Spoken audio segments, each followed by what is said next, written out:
Okay, I think we are all ready to go here.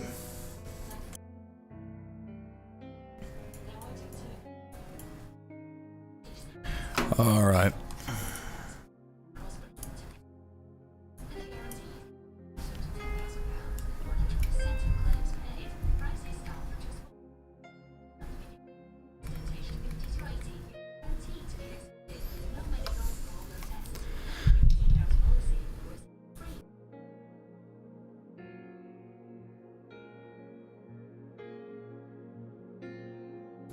Okay, right, let's see. I will now turn off the overlay and we are ready to go. So good morning everyone, I hope you're all doing well. I am now going to crack open a drink before picking up where we left off yesterday, which was inking the bottom right frame, which was the man being chained, the man, Mark, being chained. That's better. Yeah, where did I put my glove? There it is.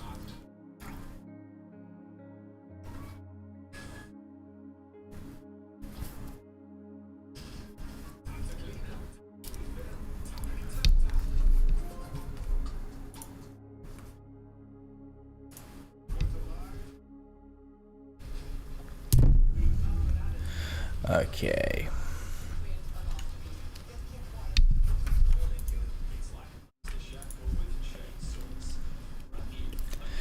Right, do we have a underlying sketch still for this one, or was I working from... Okay, there is an underlying sketch. Excuse me. Got that sort of morning crap in my throat, unfortunately. See, we want this to go through, yeah.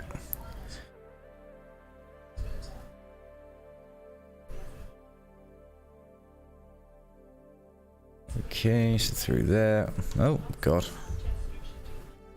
Let's try that one again, shall we? There we go. Now, my plan today will be to make sure not only do I finish all the inking frames on this panel, but also actually start getting some rendering done. That would be nice.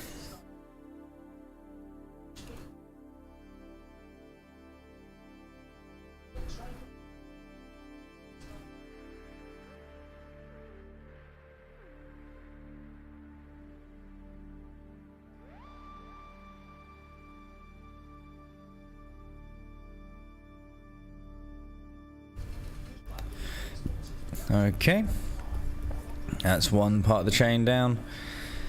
Might be able to just continue this through like this.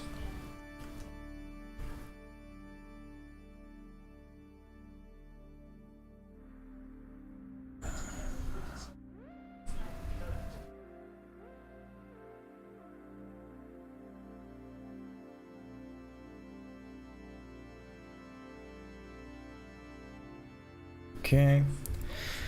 And through here, excuse me.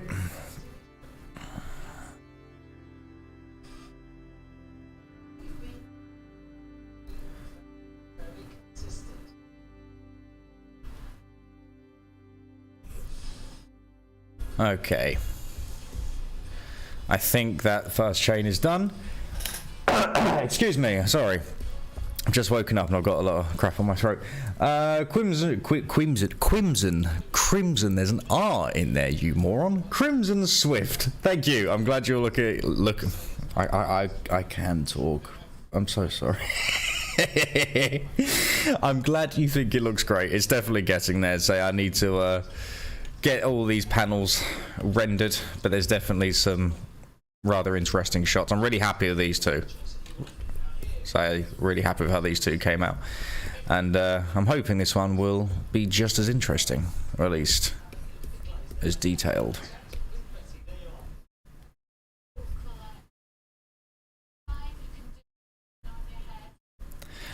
Alright, see, so I want this one to go up to his waist, which should actually mean I can get away with only doing a few chain links.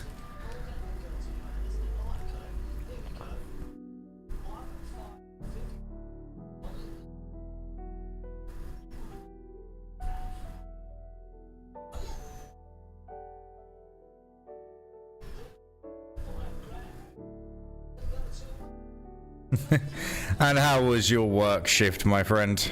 See, is it day or night for you? I don't know where you're based. And thank you. So there's still a lot I want to obviously learn, things I need to learn, but in the past 6 to 8 months there has definitely been this massive jump in my art, which has been absolutely fantastic.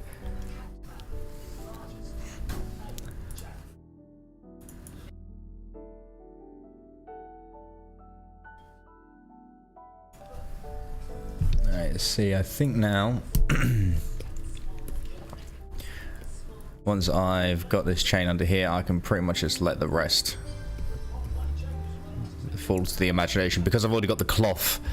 Not the cloth, oh, actually, that does remind me, I need to add in this indication here for the jumpsuit. Something like this, just to signify this is like where the trousers, or the pants, depends where you're from, connect, and the top of the shirt connect as well. So yeah, once the chain hits here, it pretty much goes underneath the fold of the fabric. So that should make things easier for us. I need to obviously add a line here, like this.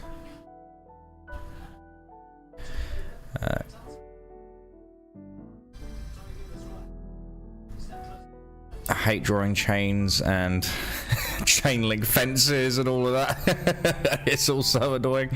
You're also, thank you. I say it's more. There's not really an art style at the moment. I mean, don't get me wrong. There is. I focus more on a comic book style so far.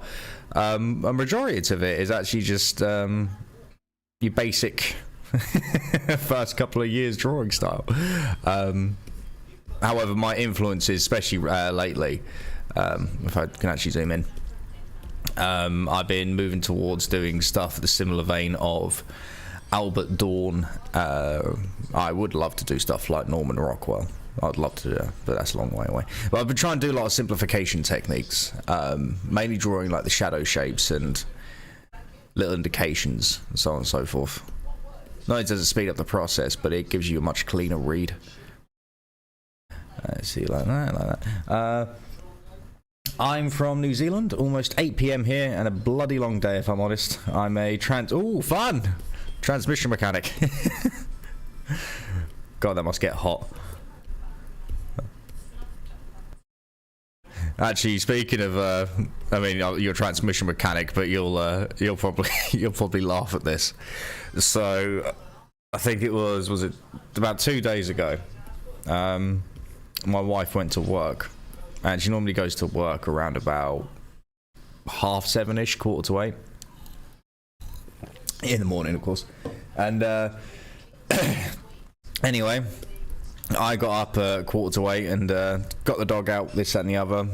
Came into the living room and started to do what I'm doing now. Obviously, this was before I was live streaming. Thought it was going to be a regular day.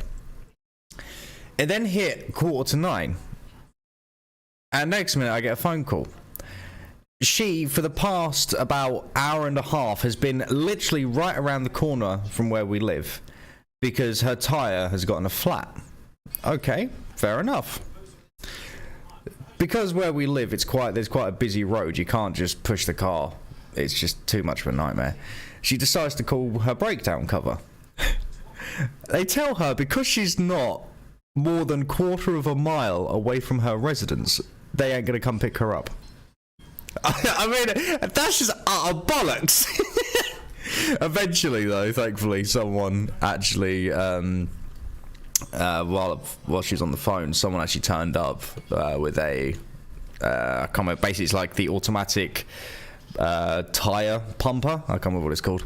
And they actually managed to fill the tire up enough for her to drive it round the corner and park it up, so then we could call and get the tire fixed.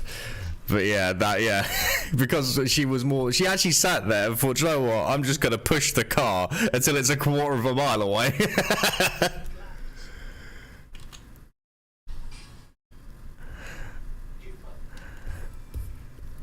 But yeah, but because also it was technically a roadside breakdown, to get the tyre fixed, it was going to cost something ridiculous.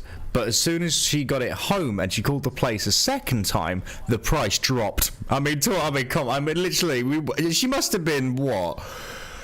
300, 400 feet from home? Must have been. Not even, probably about 600. It was absolutely ridiculous.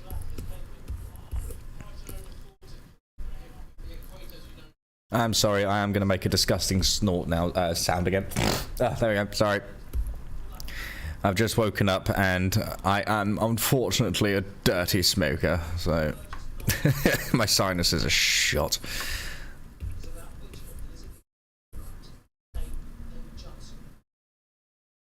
Right, to be honest, I think the rest of this is pretty much done. I think all I need to do now is, do I want to black these areas out? Or do I want to keep them for now? I might just use the contour lines to signify the inside texture. Like so. I had my car barely parked over a yellow line near work and they ended up towing it like 25 minutes up the road and charged. Yeah, that sounds about right.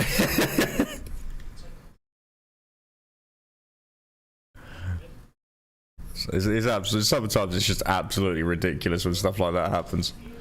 No, that line's gone all squiffy. Let's fix that. That makes no sense. We need to make it go under here. And then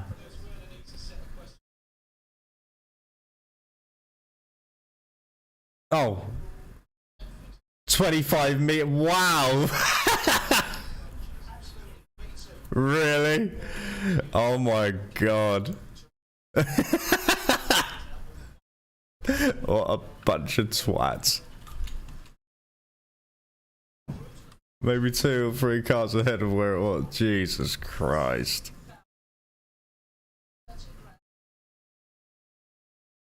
That's ridiculous. That is that definitely would have ended in a couple of smashed windscreens on my end.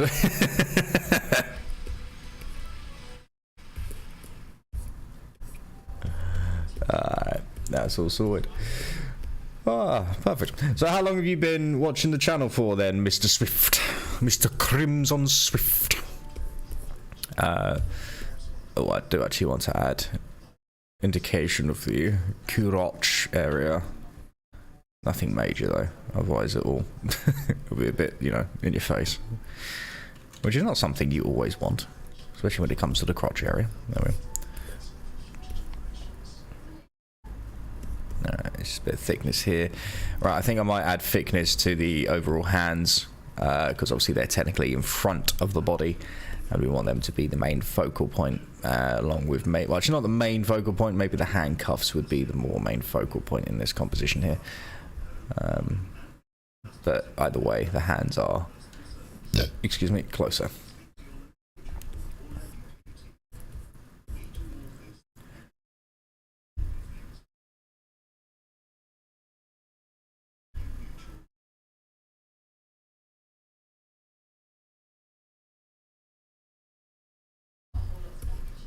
Okay, I think that will do.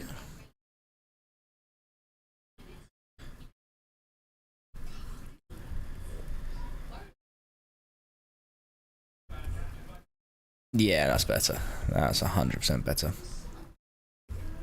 So I'll use the border here of the handcuffs with the chain to show that these are all in front of you, like so. And then obviously through the thumb. My music has stopped. I will need to fix that, because otherwise I'm going to be sitting here in the silence. Through there. A bit of a recent subscriber, but I do go through your video excuse me, catalog and watch what I missed. I really like the way. Thank you. Say I'm currently, you know, a little bit slow on the upload at the moment, which is why I'm very glad I managed to get my internet upgraded so I can show everyone, you know, I'm still doing what I'm doing. if you are a Discord user, Mr. Swift, I do have a Discord as well, which I think I put into the description. I'm not sure if I didn't, just shout at me. If that is something you're interested in. But yeah, no, so, but it's very good to have you. I say this is actually the next video, and this one is actually very close to being done. Don't get me wrong, the rendering will take a little bit of time, as it always does, because I get very picky. But in terms of how many shots there are left to draw, I think I've only got a handful. And then just got to basically complete the script. Do we need it here? Where do we want it? We want it there. No, go up. There we go. I need to make sure that is like that. Okay, I think we are actually ready for rendering. So much excitement. So, what do I want to render? That is the question. So I'm going to put these into their color versions just so I can work with this. Considering the quality of your art, I don't blame you for it taking time. Quality of it. Yeah, that is definitely something I was always concerned about. I remember doing a poll a little while back because I started to feel kind of bad at how long it was taking. And like 86% of the viewership, like, of all the votes, just said, you know, take your time. It really doesn't matter. Just take your time. And then I obviously made sure that when it comes to doing my Patreon, I wanted to have it on Patreon where if the video came out within that month, then sure, yeah, they'd get charged. But I remember one month they got charged and all they had was behind the scene videos, and I hated the feeling. It was like, no, that's not right. I'm not doing that again. So then from now on, every time a video isn't out that month, I'm just not charging them because it's just not fair. So all I got to do now is, as one thing I wanted to do for my Patreon. So as you can see, these frames are all in color. That's bad. I wanted to do uncut versions of episodes, but adding that extra workload on top just isn't viable. So I thought, okay, do you know what? I will make sure then Patreon gets every episode from now on in color. Which does actually add quite a lot of, to be honest, brutality to certain sections of a video that I would not pass through the YouTube bot system. Black and white is great for, you know, censoring certain elements. But yeah, I thought the patrons would kind of like this. Kind of cool way of doing it. They get it in full color. Right, I want to start, I think, on the hand and chains for the render, to be honest, because that will be a slightly easier one to work with for now. So we're going to grab the jumpsuit color, which is quite a saturated orange. And now what I'm going to do is I'm going to put in the flats, which is literally just getting all the color scheme in place before I start adding in the complementary colors and the shadows and the values and all the other hurdy-gurdy. I've also got to decide on how reflective I want to make the handcuffs, because I could go full reflective, but that's just a nightmare. I was one of your voters, and at least you genuinely care about your viewers and content and making sure everyone gets what they pay for if they donate. Yeah, I think it's because I'm so funny about my artwork, even though, don't get me wrong, I am excuse me, much happier with it now than I was, say, a year ago. I still feel like it's a situation where it doesn't matter if, you know, if I just show you pictures of it and let you, that's not what you're paying for. You're paying for the true crime videos. And if you're not getting that, then why the hell should you pay? You know, as simple as that. There you go, through there. But yeah, no, I'm very conscious about making sure that each video I do, I give it my all, which is kind of an issue I had, because every time I try to do a short case, I end up in this rabbit hole, and eventually, before I know it, the case has gone from being a potential 5-6 minute one to being a 17-minute video. which is great for the viewer, but nightmarish for me. But I just simply cannot cut anything down. I struggle with it a lot. I don't know what it is. I just feel like if I were to... It's like when I see people do videos on like Bundy and stuff like that, and they cover it in like 5 minutes. It's like, yes, you can kind of give a synopsis of the events, but why does that suddenly deserve so many millions of views? But obviously it's because, again, they're doing quantity over quality, and YouTube sadly favours that.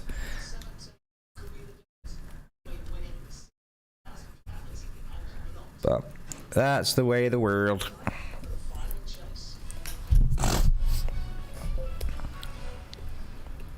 No, that didn't go the way I wanted it to.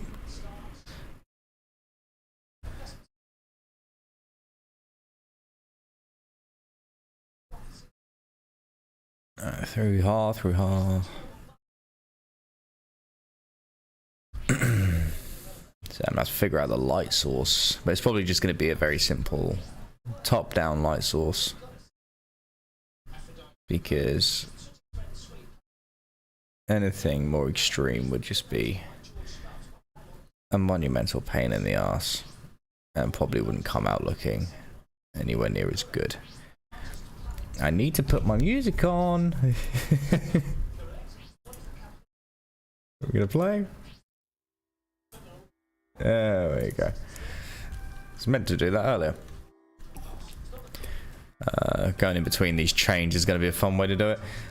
Sadly true, there are so many facts as contents that gets left out, and or sometimes it's straight up incorrect because, yeah, I mean, don't get me wrong, I have made mistakes in videos, and I hate it when it happens, but sadly things do slip through the cracks. I've got a slight disadvantage at being painfully dyslexic, but I do try my best to stick to the facts. One thing I normally do, especially when it comes to certain facts I'm not too sure about, if I can find said fact in court documents, don't get me wrong, if it's in a court document it still doesn't necessarily mean it's true, but you've got a much higher percentage of the fact being true. But if I find a certain element in a story, like let's say someone used a specific knife or a specific firearm, and I find that firearm's name in multiple different sources, like 2 newspapers and a coroner's report or something like that, then I can safely say, alright, for all intents and purposes, this was the weapon used. But I remember quite a while back, I was doing... Oh, excuse me, sorry, there was a knock on the door.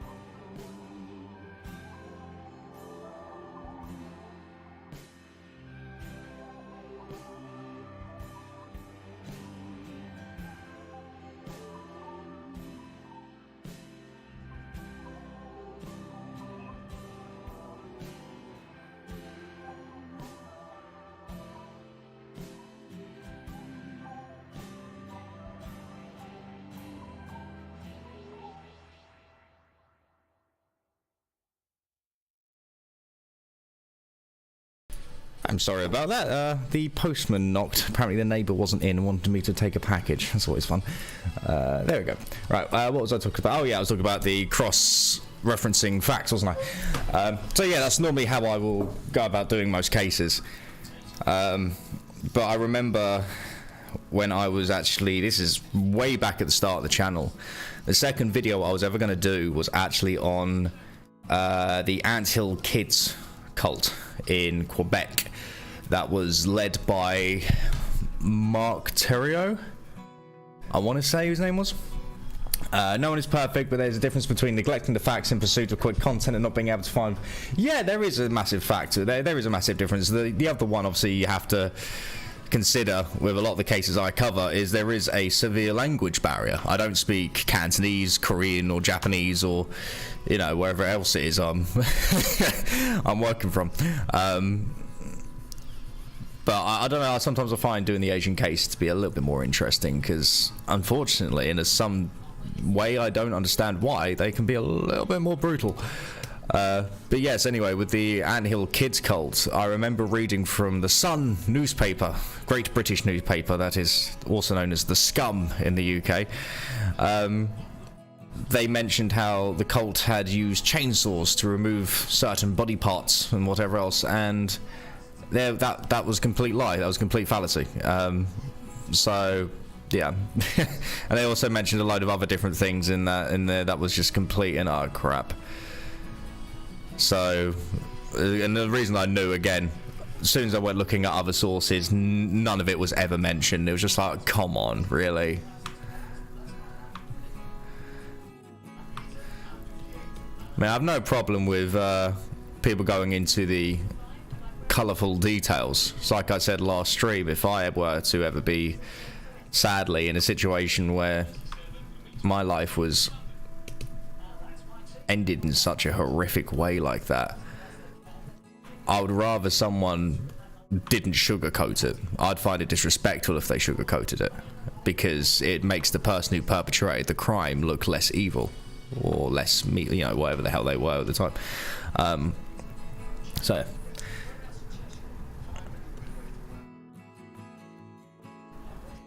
yeah, very true. Unfortunately, the only way you really can verify an account like that is if you were there personally, or if it was caught on camera.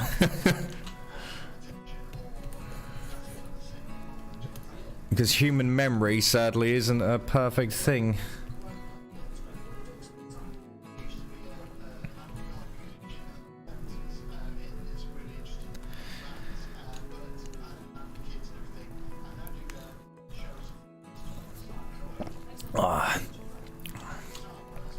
There we go. Now, I could actually, so I'm doing this little piece by piece. I could just draw over the flats, but I think doing this way for now will actually just save time later on.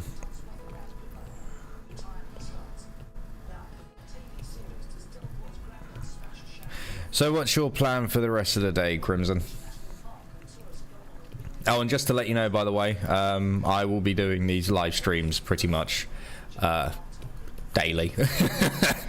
So if you ever want to pop in and chat utter crap with a Brit, please go ahead. And don't worry, I know a couple of people from New Zealand. I can handle your eccentricities. I've got more.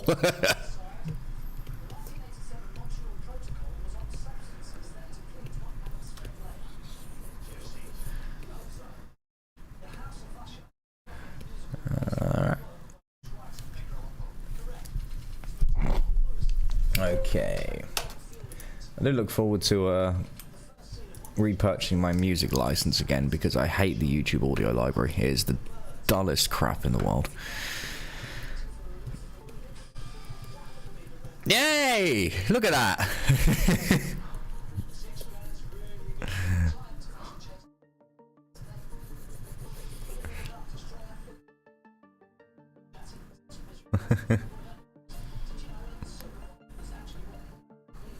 So half of you absolutely loves waiting and moaning in queues. Indubitably. And you have fun with a stern upper lip. Stern? Stiff. It's too early in the morning.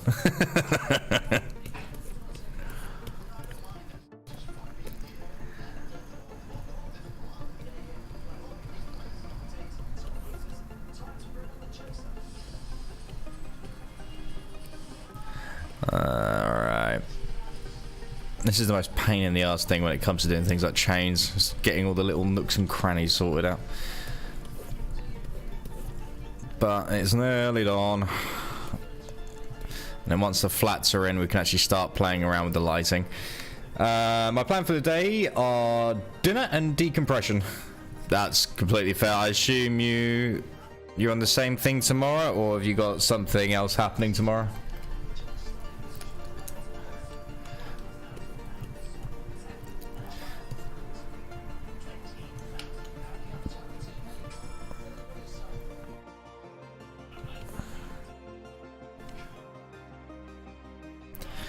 Is that all the chains? I could probably do a slight indication there for that one. But other than that, I think that is it. Yeah, so now what I'm going to do, I'm going to put a new layer, but underneath. Because if I go underneath, I can now paint over the lines and not have to worry about it. But I do want to go for this sort of grey, some sort of gunmetal grey, or cobalt blue. I'm not too sure what its name would be. Basically, if you get it where the flats look decent, then you know you've actually picked a good colour scheme, or at least a colour scheme that works. Now, don't take everything I say about colour as gospel, because I don't actually work in colour much. It's actually a fundamental I have just painfully neglected. But because I neglected it for so long, I seem to be picking it up at a much faster rate than I would have if I had carried on learning it when I first started art.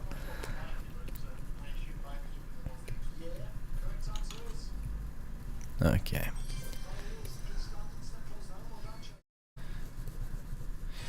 But by actually doing all of these frames now in colour and then transitioning them into value or black and white,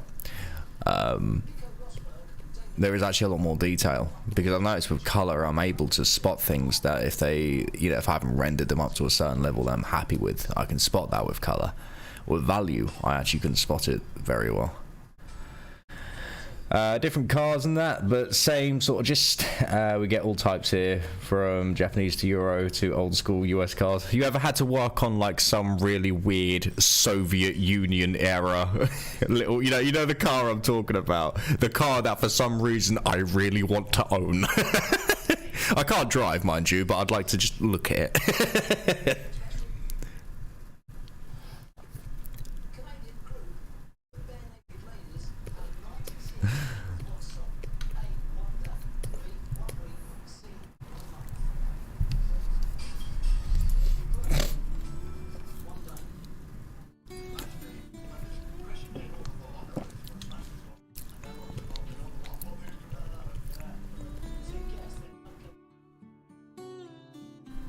That's it, a Lada, yeah.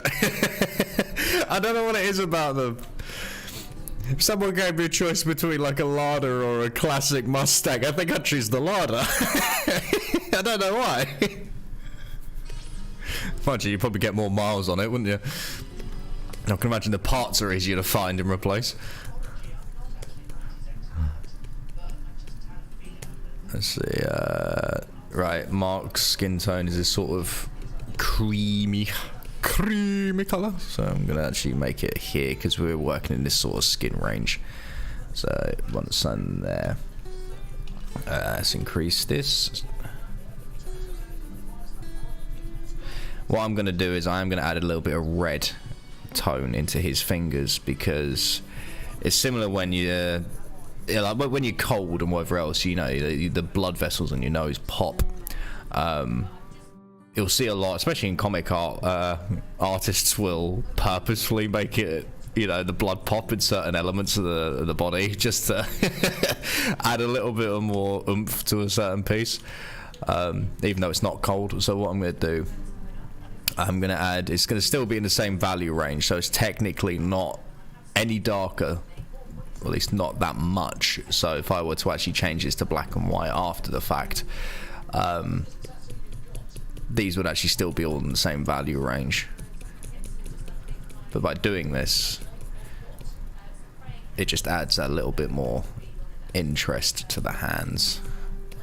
Stops them just looking from, a flat tone.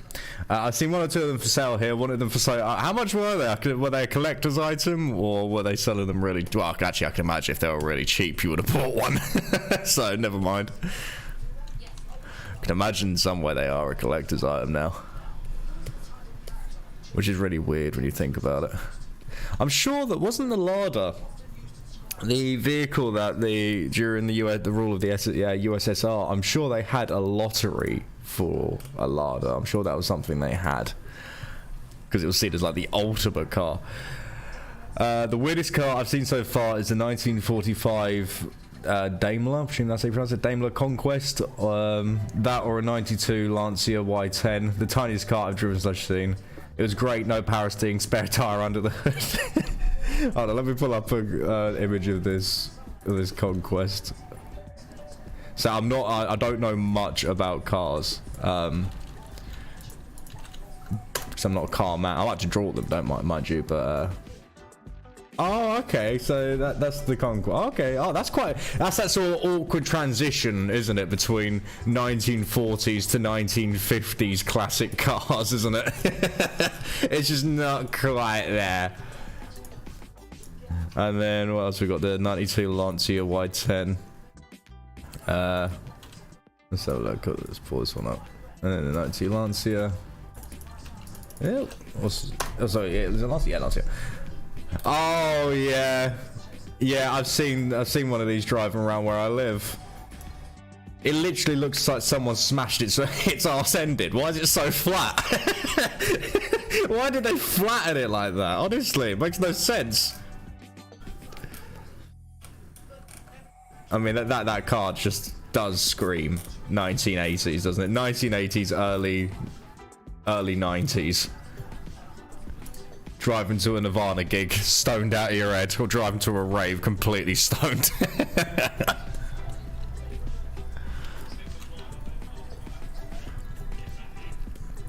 Let's see. All right, now I want to get the sleeves in.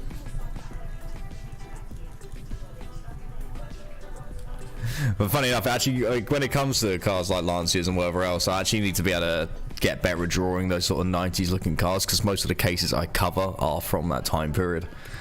So I need to get used to drawing that sort of really awkward, angular, boxy shape that cars had back then.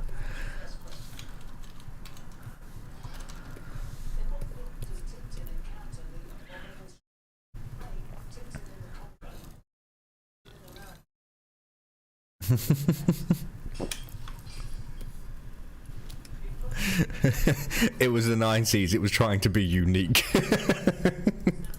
It was not a conformist.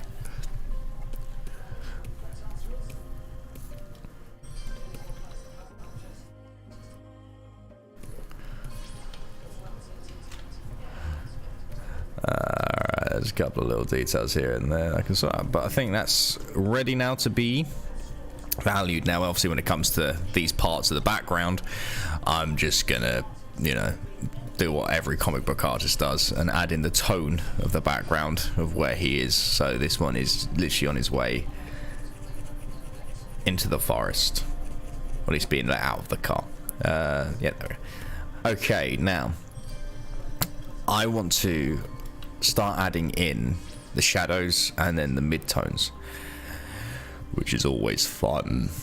So because we've got a warmer color, which that means we need a colder shadow. So I'm gonna go about here. See, how does this look? Okay, can we go a little bit colder? No, don't like that. Alright, well if we do go warmer, no, that doesn't look nice. So go colder, about there. Lancia Stratos, that's a challenge to draw. Or peak 80s, do a rally Audi Quattro, I think that's how you pronounce it. I think that's the vibe. Yeah, it's that real. I guess the best way I could describe it would be the influx of Japanese imports in the 80s and 90s. Those classic, you know, everyone thought their car was sporty, but it literally looked like it was banged together out of a cardboard box. Even the police cars like the Crown Victoria, I love that look. I love the way they look. I don't really like drawing modern cars, to be honest. I don't know what it is. It's just I think it's more because they're so angry. There's so angular. So many curves in modern cars nowadays. It's just a pain in the ass to draw them. Excuse me. There are techniques to like duplicate curves on a form if you're drawing it in perspective.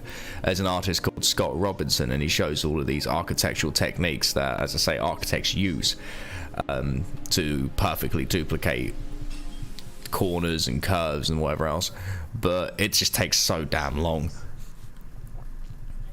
So if the light is coming from, let's say the light is here, Mark's head, and it's not a point light, it's a straight down light. That means light, turning, mid-tone, shadow. So about here.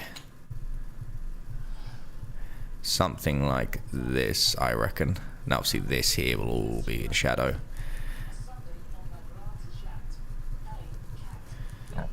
Excuse me. And then I actually want this here to be in shadow because this will be the cast shadow. So I actually want to try if I can. Oh, excuse me.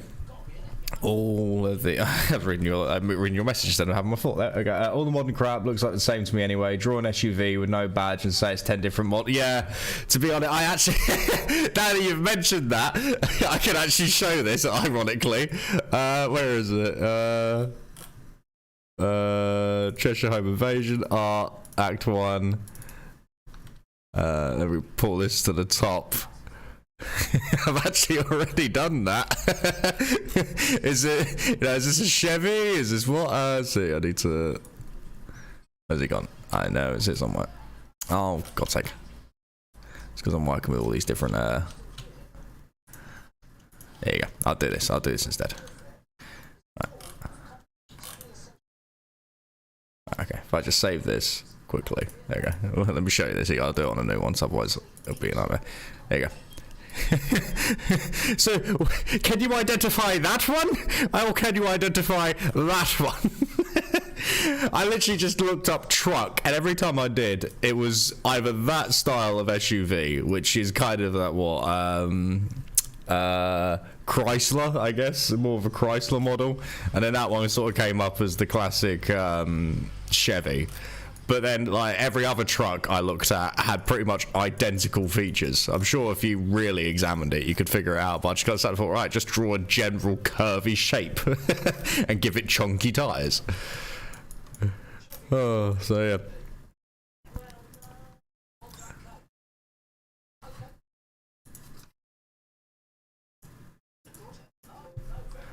There we go.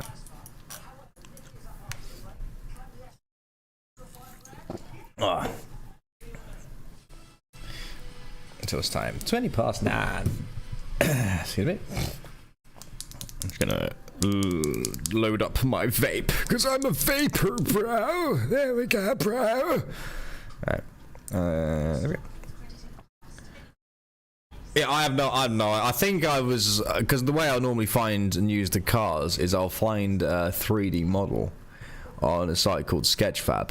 And because I say I can turn it in perspective, I can get it into the right perspective I want to draw. And just, you sit there and, take proportional measurements, this, that, and the other. The only time I'll trace over is if I'm having one hell of a terrible hard time with it. Because cars are just a pain in the arse.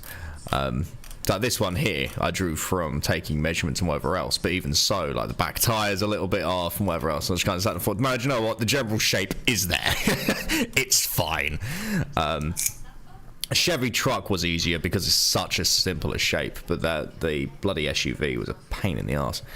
But yeah, I don't know. It didn't even say what it was. It just said SUV. It's like, yeah, that can be anything. Unless it's a very specific car, like there's a car that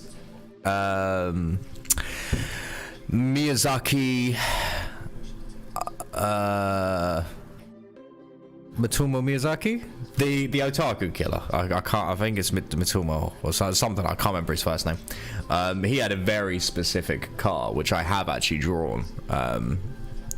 It kind of reminded me a little bit of the Lancia, but with more of an angular front. I can't remember what it was, but yeah, that one I had to be a little bit more specific with the way it looked. But if it's a sedan they're driving, it doesn't matter what the hell it is I draw then. So unless they're driving something with a genuinely unique look, I'm just gonna make it look like a general coupe or a sedan or a truck. I dread the day I have to draw like a goddamn Ferrari or something. because I know I'm going to come across a case of a rich person. Excuse me. You know, and I'm going to have to draw some stupid sports car that's going to make me want to pull my hair out.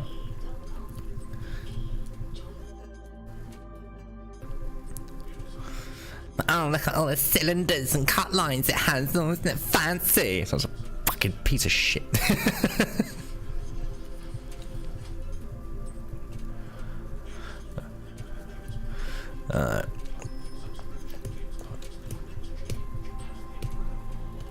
It kind of looks like he's dipped his fingers in cheesy pasta. Cheesy pasta. Yeah. And then just stick a crappy Ferrari badge on the front. Now I need to cut into this shape, I think. Something like this.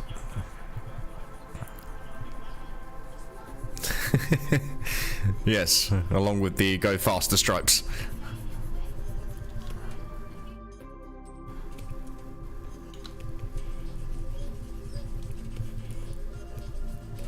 Yes.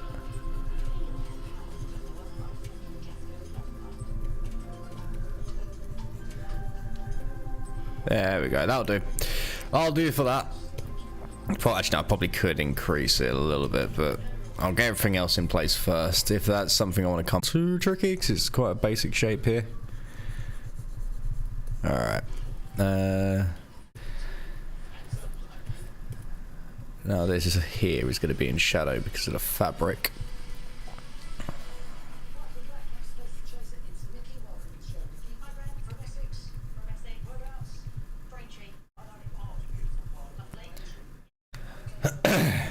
+200 horsepower per stripe, 100+ horsepower if it's red. Trust me, I'm a mechanic.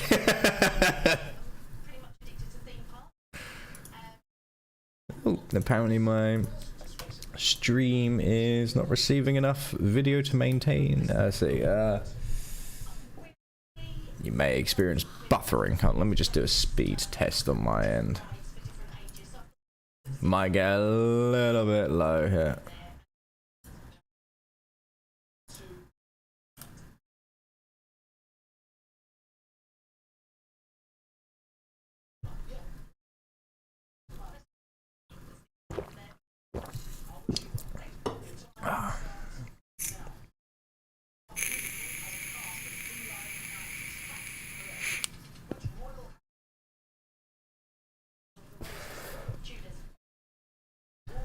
I was saying about 13, 14. I think YouTube's just being whiny.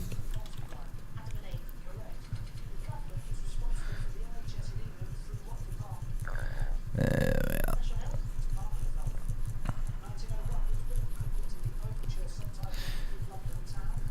So what do you normally do to decompress then, Mr. Crimson?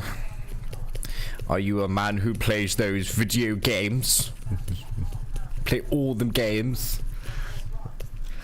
Are you a man who does the reading of the books?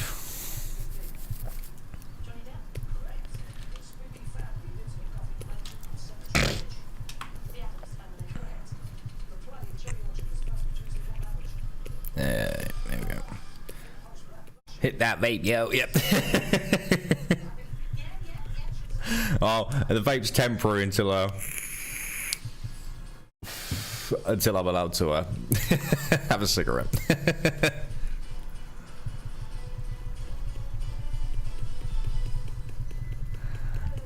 Let's see.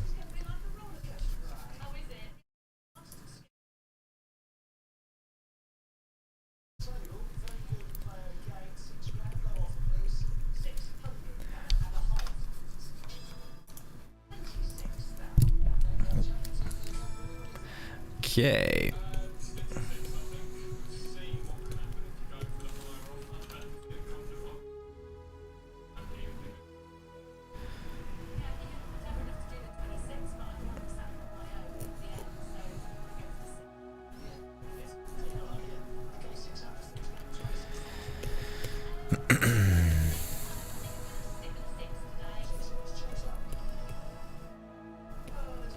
I usually just play games, and I dabble a bit in the Devil's Lettuce.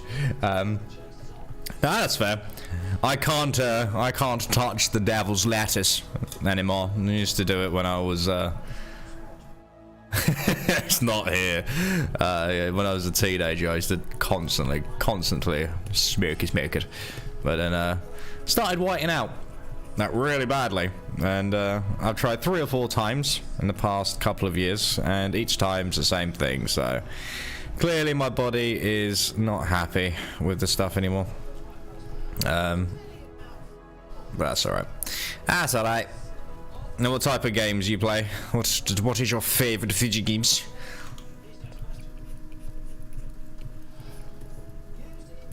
Here's the other question. Who's older, me or you? Because right now, I think we're probably the same age.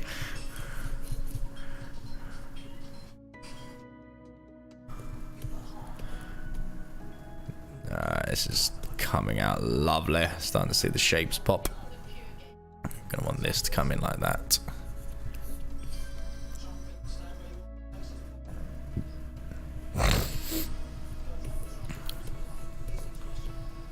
Okay, right, what I'm going to do is I'm just going to grab a blur tool, and I'm going to soften some of these edges before I go in and start adding in the mid-tones.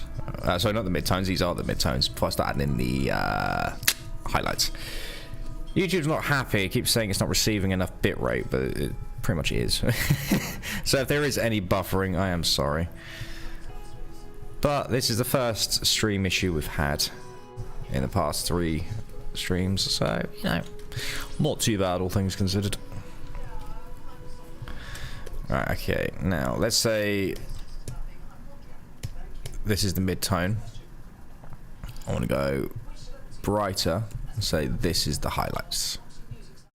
Yeah, it works for some time, and others. I've been smoking for 7 years or so.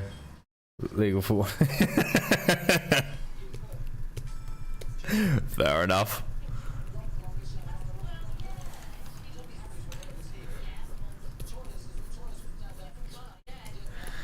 I was gonna say.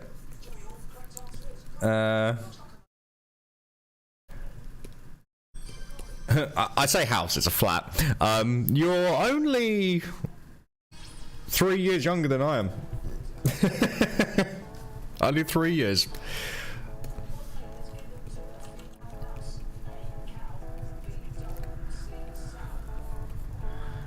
Let's say one of my, it's quite funny, one of my buddies I speak to online, he's a guy called Cavan from Sweden, and he's 32, and he works in a shop, and me and him was saying how it freaks us out whenever you meet someone who was born past the 2000s, and because it feels like, you know, the 90s were just like 10 years ago.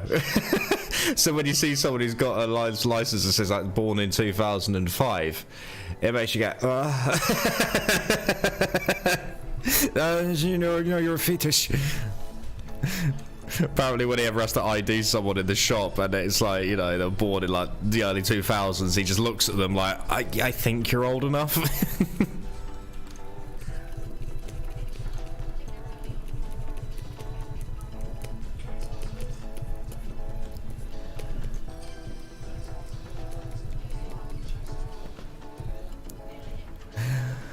All I got is my job and my lettuce. Well, as long as you're happy, it's the most important thing, isn't it? I mean, in terms of work, you're in a very, very, very good. Well, it's classed as vocational, isn't it? Your job, transmission engineer, mechanic. Sorry, I'm sure it's classed as vocational. Because my wife, she works in education. I work. I mean, this isn't really work. I don't really, I don't earn enough from Beyond the Dark for it to be classed as work.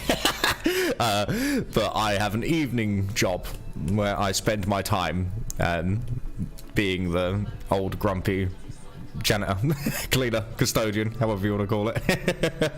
As for games, I usually play a mix of stuff at the moment. I'm feeling Deep Rock Galactica and a bit of Squad / Hell Let Loose. Oh, excuse me. Have I played? Yeah, I have played Squad. Only briefly. I can never really get into those larger multiplayer games. Never could. I'm kind of a social recluse in that regard.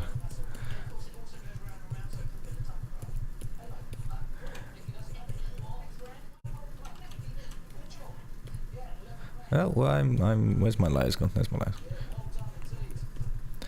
layers.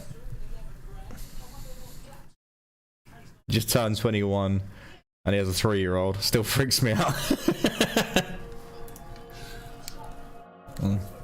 Well, in terms of fatherhood, I'm not planning taking on that role for a very, very long time, if ever.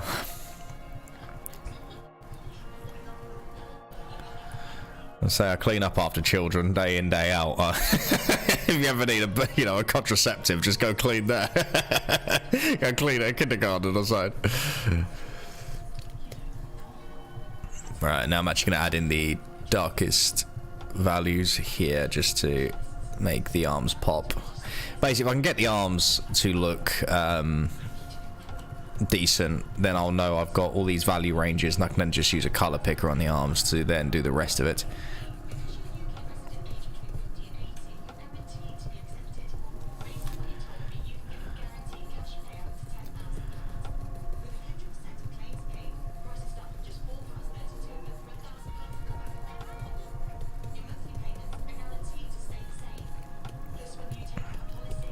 I feel like there is a little bit too much lightness on some of these forms, so I'm just going to go through and carve some of these away.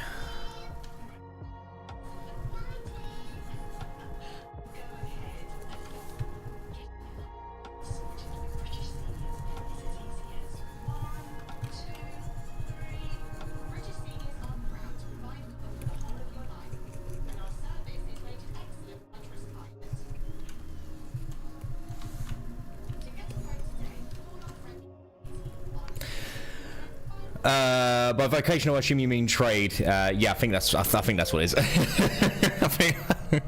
I'm not very academic. I'm sure that's what my wife was called it before when because she helps students with mental health issues. She's part of what's classed as student advice. Effectively, the last line of defence before they're put into the sort of system, and then lost to time because the government just gives up on them. And she sees a lot of students obviously come in where they have to do well with their more academic studies or general stuff like English and maths and whatnot. And the amount of pressure they get from their teachers, and it's like, you don't have to always be a fantastic English author or a stupidly fantastic mathematician. You might be able to work a lot better with your hands. And then they go to either a engineering course, or say they have actually got a mechanics style course at the college she works, and a lot of the time these kids do absolutely fantastically there, and they love it because they can actually see what they're working with, and it's more logical. As for fatherhood, I'm with you on that. I feel like it'd be wrong to bring a human into our current situation. Yeah. Yeah.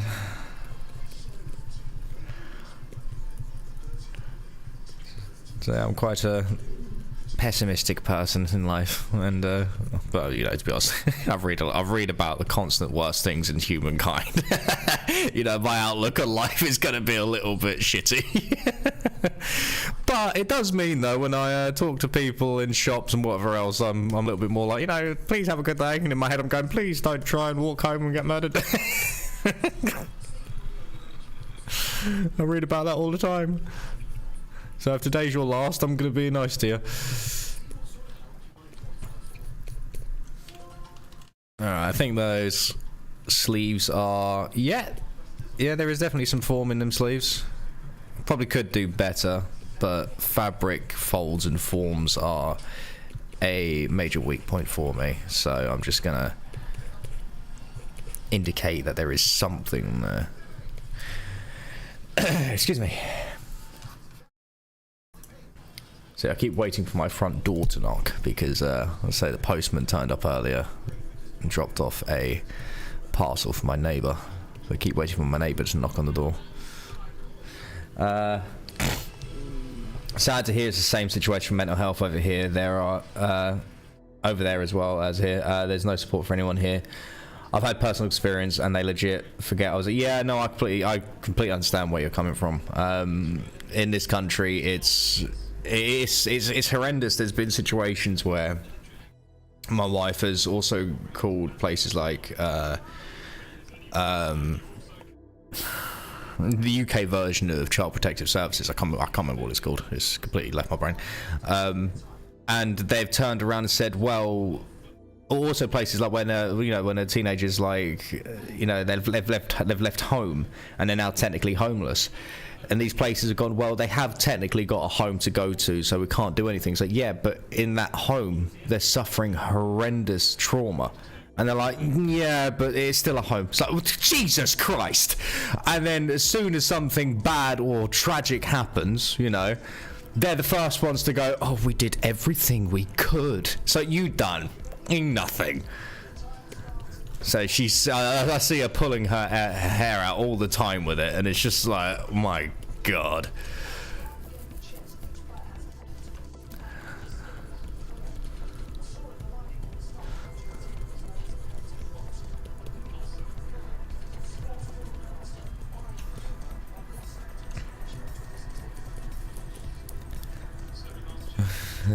But I hope whatever it is you did, or sorry, not did, anything you are going through, I hope you're doing alright, mate.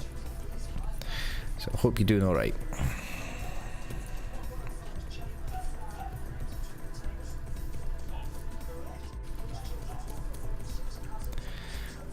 I think we need to shade that finger there. It's funny, I love it when I get to the shading process, because it it just takes something looking flat to immediately looking 3D. It's fantastic. And yeah, it is absolutely horrific. But it's a constant thing. It's a genuine constant thing in this country. And one of the biggest things that isn't really spoken about in this country, the way, I don't know if it's the same in New Zealand, but if you adopt someone in the UK, or adopt a child or a teenager in the UK, the government gives you a financial support with it. And some people will adopt 5-6 children and actually make quite a healthy sum. And I know you're probably thinking, well, that's a weird way to put it, they're children. It's like, well, unfortunately for people out there, they are seen as a cheap form of income. And my wife has had to deal with so many students who have been through, horrendous different types of abuses. And they've all come, or a lot of them have come from foster parents.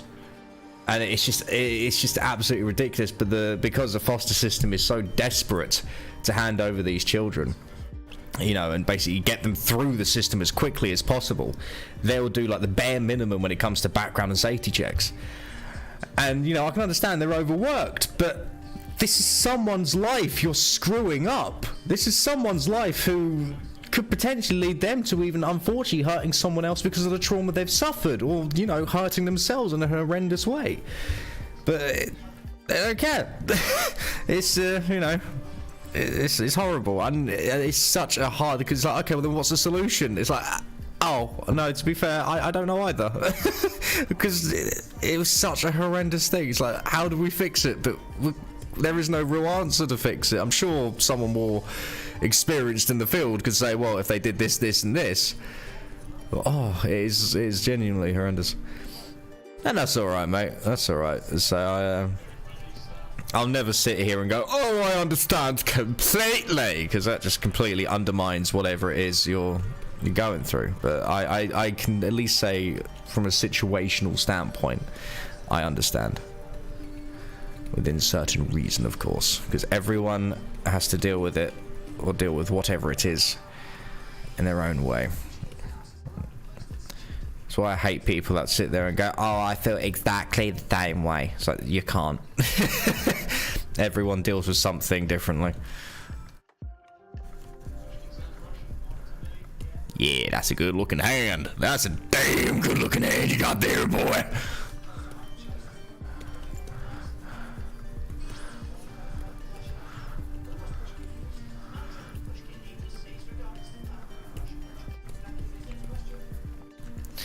Alright, now we just want to go a little bit lighter because I'm going to add in a reflective light to pick out some details.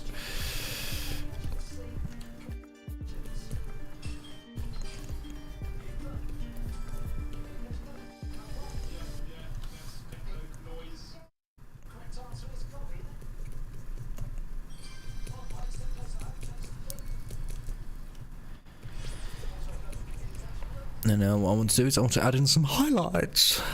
So we're going to go for maybe one the knuckle. However, most aren't adopted as far as I know. They have huge families, more money per child. Child poverty is a big issue here. It's sad. Damn, that's a good hand.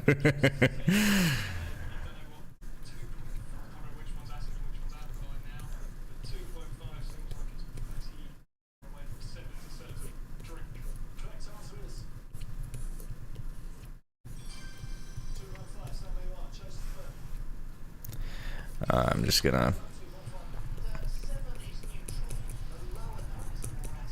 I might add in a couple of dark accents or ambient occlusion, as it is known in the video game community, which, funny enough, artists use it as a term as well, to get into the darkest little parts of shadow, where light simply cannot hit. There's something here that's just telling my brain it's not quite right, so I'm just gonna try and find a slight lighter section I can do this with, something like that. And then I think maybe if I gradient it up like that, so it's like a soft transition. Yeah, something like that. Okay, maybe a little bit of oomphness. Scientific term, trademarked. Oh, don't open that, of course. Into the fatty pad. The fatty pad. There we go. And that will do for that hand. He tells a lie, because all he really wants to do now is just go in, and I'm going to cheat here a little bit. I'm going to do this, and I'm going to change this to colour. I'm going to lower the opacity just a little bit. There you go. Thumbnail. Alright. So the hands are obviously going to be... Oh, God's sake, every time I think I'm done, I always see a little part there. So the hands are obviously going to be one of the main focal points, so I'm going to put a lot of detail into the hands. After that, though, it's going to be relatively easy to fix the rest. But we can already see now the forms are starting to pop. I mean, that hand looks much more like a form now. Which I'm very happy with. Very happy. It's probably one of the more better hands I've ever rendered. Oh.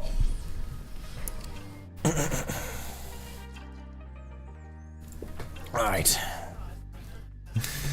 Well, yeah, bizarrely, I have noticed for the past 3 days as I've done live streaming, I've lost subs. Which makes no sense. I thought people, you know, everyone would, or at least I would hope everyone would be happy. But you're seeing that I'm working. I'm not sitting on my arse doing nothing. Go on, please, everyone. If they want to throw a tantrum, fuck them. Yeah.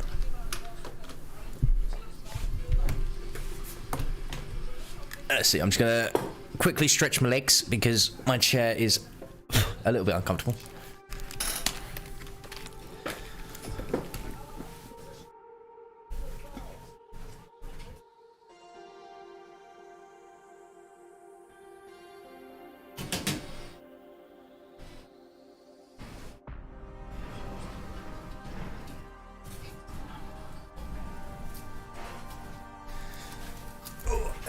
See, yeah, our government could not care less about fixing it, and the media cares more about celebrities on another yeah. It's one of those issues that's just not really discussed. I think it's because you know, it puts a fantastic, great thing, like, you know, obviously adoption and giving these children a chance at a new home, into a terrible light of they are then basically seen. Oh, I don't know. I guess what you could say is it's like a meat market for disturbed individuals, and it's a horrible way to put it, I know, but in this country, in some ways, it is, and that's just horrendous. This is my first time watching an art stream, I won't lie. Enjoying the chat and banter though. Yeah, no, to be honest, my art stream's a little different. Most art streams, it's I've seen people do, it's like they'll choose one major piece and then they'll, you know, sit there giving out tips and whatever else. When I'm talking about the art stuff, to be honest, I'm more talking to myself to keep focus. Otherwise, I'll end up just completely destroying the composition. Yeah. No, so I like to try and chat and banter with people as much as I can, because it just makes things more fun and makes the time fly. Let's see. Alright, so once I've done, so I think this hand pretty much is done. I think all I really need to do is maybe add a little bit of more rendering into like the tendons of the hand, just to make them pop a little bit. But other than that, I don't think I need to really do much else.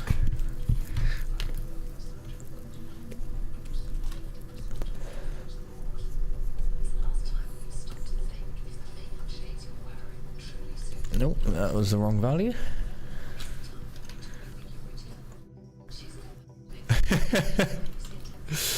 Well, to be honest, it's one of those things where, when it comes to art,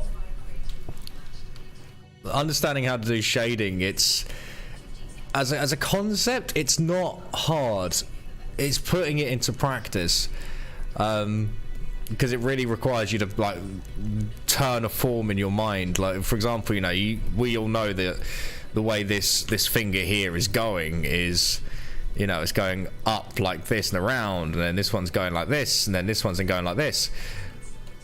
But trying to tell your brain that it's so you know, it's like, okay, well then if the light's coming from like top down, that means, you know, technically this section here is being more lit, so technically it should actually go light here, slightly more mid-tone here, and obviously this is now facing down away from the light, so this is going to be shadow, and this is getting technically no light because the flat part of the hand is covering it.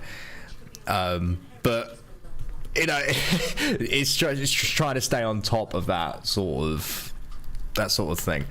But one thing I am going to do now with the hand is I could add a little bit of skin texture, which is something I do sometimes do, because this is a close-up. So because it is a close-up, I do want to try and get as much detail as I can. So what I might do is I might just go through and literally just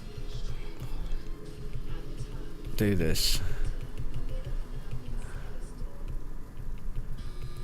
which doesn't really look like it'll do much, but it will break up the shadow patterns enough to tell the brain, okay, this is obviously a hand, this is obviously a skin texture.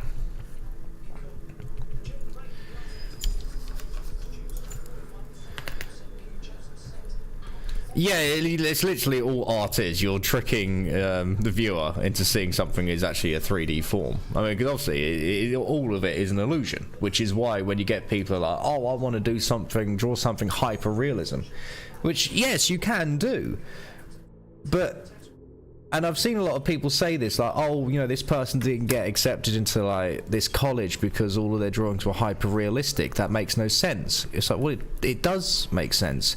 Why would a college want you to do all hyper-realism when it would just be faster to take a photograph? It's down to the artist to choose what details to omit, what details to accentuate, what details to, you know, and that is what a job of an artist is. It's to make certain details either more prominent or to completely omit them entirely. It's why when you see portrait artists and you'll look at a portrait and you go, yeah, it looks just like them, but there are some things that aren't quite right. It's not that they're not right. The portrait artist could have made them right, but they decided to either make the woman's nose more rounder or a little bit more pointed, or their eyes a bit more, slightly wider, or whatever else. Because, to be honest, portrait artists, especially in the Renaissance and whatever else, were the original photoshoppers. Let's be honest here. They were. They would look at a woman and go, oh, you're very pretty. I'm going to make you prettier. Stupid question, but I assume you aren't using a mouse to do these drawings. You're using one of those fancy $20 million drawing tabs. I'm using a Wacom Intuos Pro, which costs about 300 or 400 pounds. I had my wife got this for me for our anniversary, like nearly 5 years ago. The only issue I've had with it, I've had to change the pen once, but that was the pen's issue, not the tablet. The only other issue I had, again, not the tablet's fault, was the cable. It just started to disconnect and whatever else. But since getting a new cable, it's been fine. But if this tablet were to ever go, there is a cheaper option called the XP pen, I believe it's called, or something along those lines. You've also got Huion, which are cheaper varieties, but because they were manufactured and made more recently, they're technically more powerful than the Wacom. And I've seen them in action, and I say much cheaper, but they are so much better. Art is literally subjective, so how can you even judge? Yeah, no, it is entirely subjective. It more comes down to, let's say if you're trying to get into a Disney animation studio, you can't really go in with a portfolio of abstract art. Even if it looks okay. I mean, I don't like abstract art, I won't lie. I think it looks like crap, but that's my personal opinion. Because I just don't see there's no structure, there's no construction. Using abstract techniques, it's, that's fair, but, I won't go into that rant. But yeah, you've got to choose the right portfolio for the right job. That'd be like someone coming up to you as a helicopter mechanic asking for a job. It's like, well, have you ever worked with a car? So yeah, you know the parts, engines, but just not the right ones.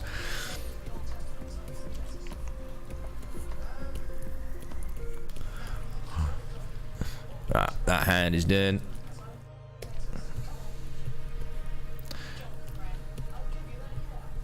Let's see, so these are going to be all in shadow.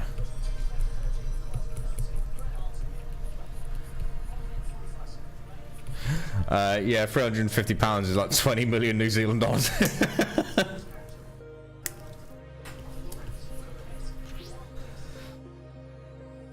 And yeah, there are definitely styles that fit certain jobs. The way it works is, when it comes to doing hyper realism, now I'm not saying that they're easy to do, because they're not. I've never actually done one. I'm not going to sit here and pretend I have. But from all of these fantastic people I have seen who are professional artists or work in ateliers and whatever else, they will normally do realistic looking portraits with like charcoal. But what they will tell you is, when it comes to doing hyper-realism, it's a fantastic learning exercise for learning your values, which is what we class as shading. Different values indicate different levels of of shade. But if you were doing hyper-realism constantly, you would spend your entire life and maybe get out let's say you started drawing at 16 and by 23 you had the ability to draw hyper-realistic portraits. Well, from 23 to, let's say, you had a lifespan up to 85, you may end up doing 300 or 400 portraits in your lifetime, because they're all hyper-realistic. And let's say that's all you were doing. But then if you had someone who was doing charcoal portraits, which do look realistic, but they're not leaning on hyper-realism, they can do thousands upon thousands, God knows how many, plus everything else as well. And that's what it comes down to. It's like, do you really want to spend your life doing something that a camera can replicate, or do you want to, be more expressionative with what you're painting? And I do agree with that. But then I also do sit there, and when I do see someone do something hyper-realistic, so for example, there's an artist called Steve Zapata. He blends the techniques. He does hyper-realism, but with fantasy, and it looks absolutely amazing. But obviously, because it's fantasy, it's never going to look realistic, because the brain's looking at that going, well, that doesn't exist. It's why when you see, no matter how much money they spend on making a dinosaur look realistic in a film, it never looks right, because the brain's not used to seeing these things in real life.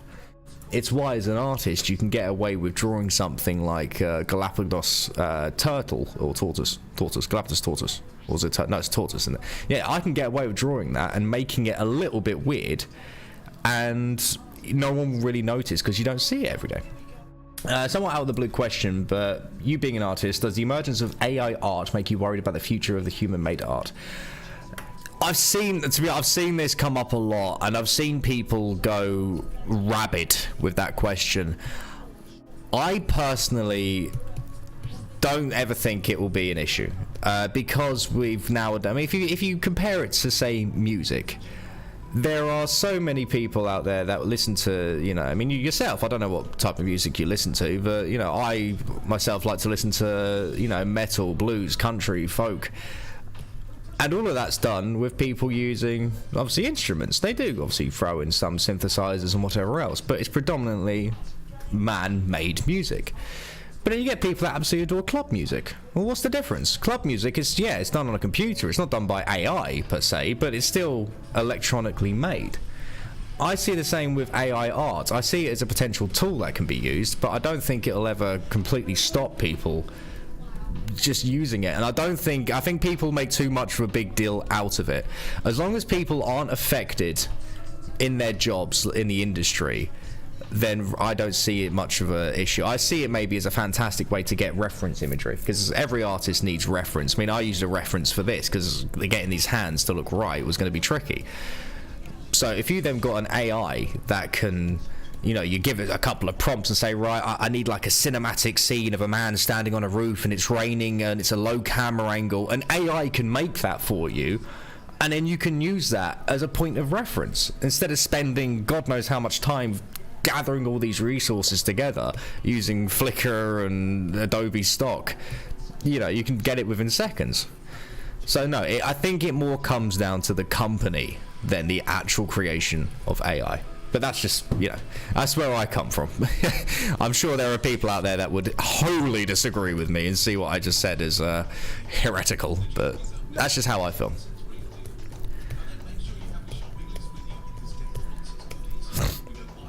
But one of the most interesting points about AI-generated art versus human art has mistakes. AI art doesn't. And because of that, you can spot it. You can always spot AI-created art. And don't get me wrong, I've seen some fantastic... I've even seen the most fantastic art in the world. And the human-made imperfections in art is what will... it will be 100%, because I've seen so there's a couple of comic book artists that I absolutely love, David Finch being one of them, and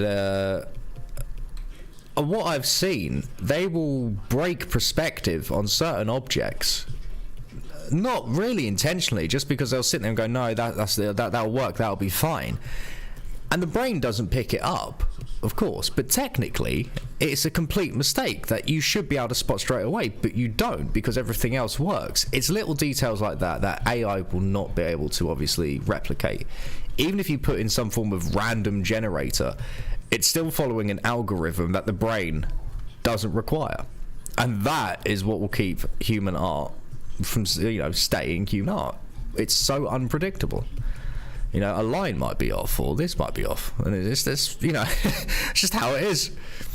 So no, I have no concern with the AI world, and to be honest, there are actually a lot of laws and legislation coming in to protect artists, because a lot of artists were obviously upset with it. But I personally just thought, whatever, whatever. I'm trying to get this thumb to pop, because I know it goes down ever so slightly, so I think that's a gradient there. YouTube is deciding it's not receiving enough stuff again.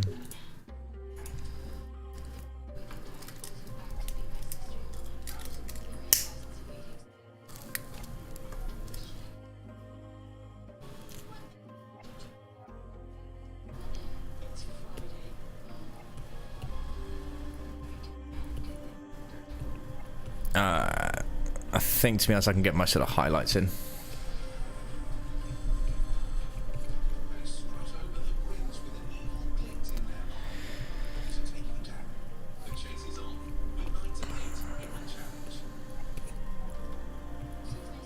No. But yeah, no, I'm sure there will be a channel that will emerge in a couple of months, couple of weeks, couple of years. That will be like Beyond the Dark, and it will have AI created artwork instead, and they'll be able to get it out at a much faster rate. And yeah, that will suck. Don't get me wrong, that will suck, and that will royally piss me off. But I just gotta hope and pray that, you know, by doing these streams and whatever else, people will know I do this all myself, and they'll appreciate that more than some guy just typing into, you know, chat BT or whatever it is, and creating art within seconds. That's all I can hope for.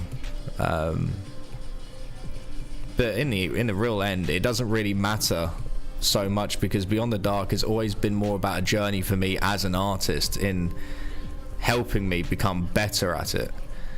So yeah, it's one of these things. I'm not overly concerned one way or the other. Right, okay, I'm gonna leave that hand as is, because it's just such a weird angle. I think there might be like a darker segment here in the thumb, but it won't have those damn good hands.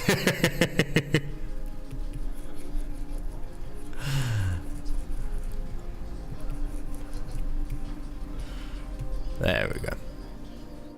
Yeah, that'll do. That'll do. So normally I would not go as detailed with the hands in this section, but because this is a close-up, I've decided, you know what, let's do it. Oh no, trust me, it can. I've seen it. It's absolutely phenomenal what the AI is actually capable of. But again, it's just whatever. I'm happy with the way my art's going, and the only thing that can discourage me in art is other artists. I don't care, because if a robot does it, it's like, okay, well, of course it can. It's a bloody robot. You know, a robot can also do a better job at cleaning as well, you know.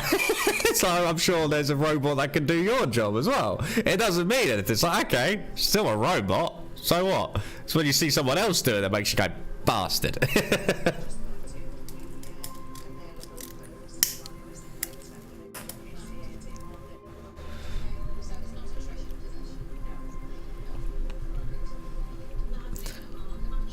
But it's turning that into inspiration, isn't it?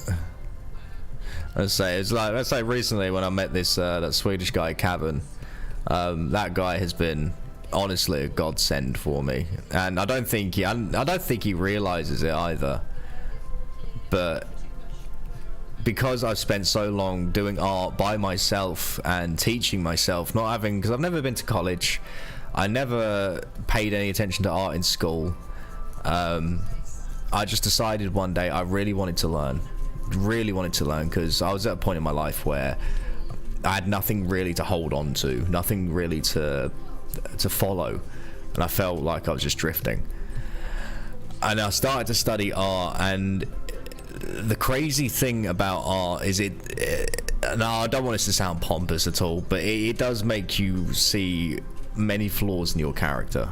You realize how impatient you are, and a lot of that can come down to societal issues. You know, we are stimulated constantly with instant gratification. Well, with art, you can't get that. It doesn't work that way with art unless you use AI. But you just can't. You've got to take your time, and you got to understand that whatever piece you're working on, it's gonna take, it could take you 20 minutes, it could take you 25 hours. I mean, again, to bring up Kevin, he's got this amazing piece he's doing with this woman holding a shotgun towards the camera, and it's this like almost feral ghoul from Fallout behind her, and it's got her by the arm, and even a hand underneath, like from behind, grabbing her face and like squishing her face a little bit, and she's like crying. And it's this really emotional piece that looks like it's fit for some horror illustration or horror book. And yeah, that's taken him 25 hours so far, and he's still only got it in black and white, and he plans to color it. Well, you know, it just kind of proves it there and then. That takes 25 hours. Oil painters have to wait sometimes weeks for the actual paint to dry before they can move on to the next part. So by seeing all of these things, you kind of realize how impatient you are. And then obviously I started to see things like how non-disciplined I was in life. I couldn't, you know, even now, to be honest, there are certain times where I was like, right, I need to study this more, or, you know, the structure of the hands, or human anatomy, which you do need to study as an artist. You can't just do it. You know, if I told you to draw a cow right now, you just can't do it. You need to study the subject, break it down its proportions, and get some basic understanding of how it works before you can even attempt to start, you know, drawing it from memory and in whatever perspective you wish. Yeah, some parts of the torque converter repair is all machines now. Can't risk human error, or at least minimizes it. And like we agreed, it's subjective. In my opinion, AI can't outdo this. This takes love and effort. AI is all code. And exactly, yeah. It's just one of those, honestly, it's just one of those things. And art is one of the foundations of human culture. You know, it's been inspired by everything from religion to science to everything. Art has always been the one thing that humans have done. So you can't take that away from humanity. Obviously, as time's gone on, we've gotten better at it. But you know, it's also, as you say, the same with technology and engineering. That's a man. You know, man has found ways to stop Mother Nature, water, from flooding certain areas. Man has sent us. Right. Hands are done. Overall shadows are done.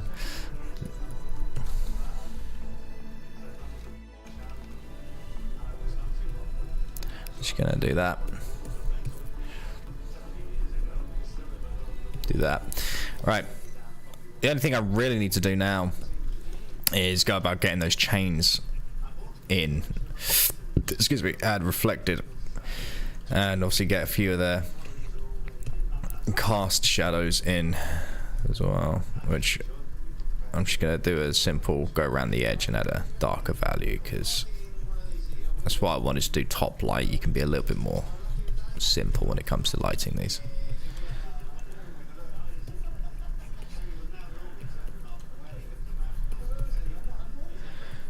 Man has reached the level of gods, in my opinion. We have the ability to erase continents, stream.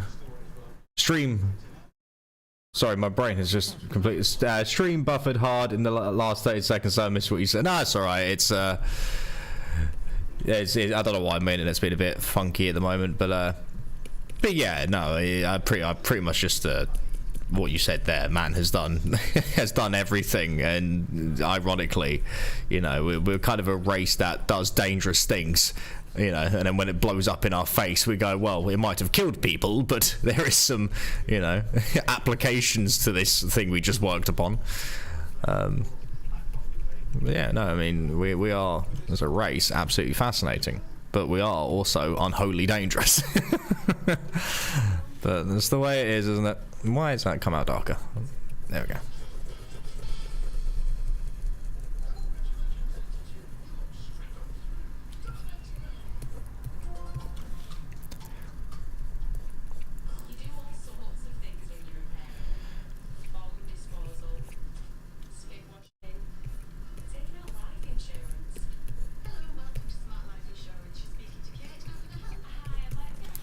Right, I think it's time to do the chains, and then this one is done. So what we want to do, I want to stick to just doing flats for now, and I can start adding in some interesting stuff.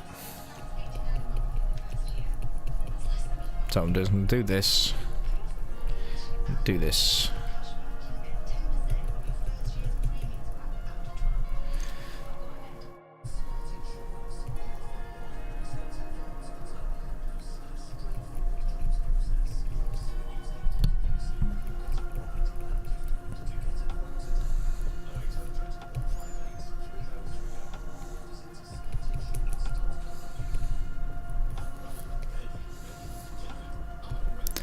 Right, let's make sure this is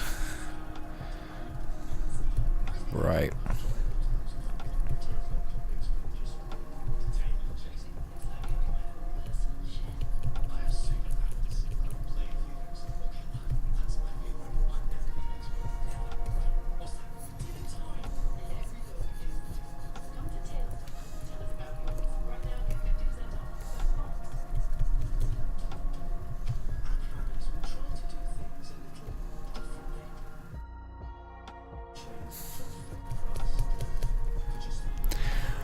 Some stuff, sure, but like potentially apocalyptic weapons make no sense. I think that's just, to be honest, humanity's innate desire to kill each other. I mean, it's if you really think about it. I mean, we're still all tribes, aren't we? I mean, we all started off as like, you know, single hunter-gatherers, and then we went into then groups of 2s to 3s because we realised we could take down the big mammoth. As the years have passed, we then just made civilizations. Civilizations became countries, and our weapons just got bigger and bigger and bigger. This is why world peace will never happen, because we still have that innate tribal, you know, instinct. This is what I think, anyway. Yeah, I think it's also why you end up seeing the emergence of people who do commit violent crime, because there is no outlet for people who are born with that type of real strong mentality. Don't get me wrong, it's, you know, it's a good thing. We don't accept that as the norm, but it definitely, that's how it does come across sometimes. But again, I'm not a I'm not a psychiatrist or anything of the like. This is just how I see things. I'm sure a psychiatrist would look at what I just said and scoff. That's alright.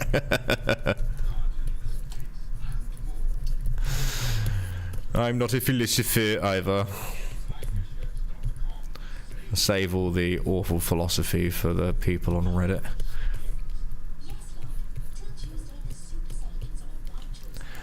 Alright, this is looking lovely.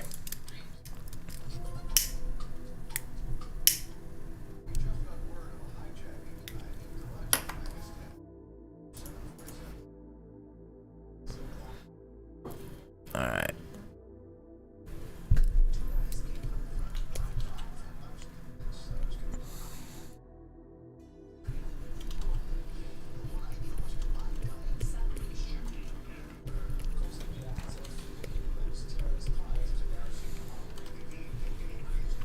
Okay, I'm going to try adding a couple of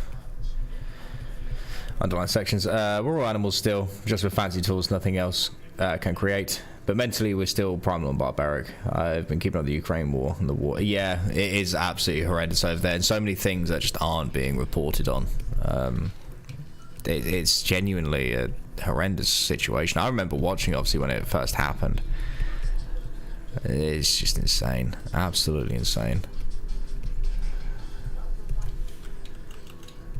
So my wife has had a lot of Ukrainian students come into the school where she works, who are, you know, they obviously offering them support, which they clearly need.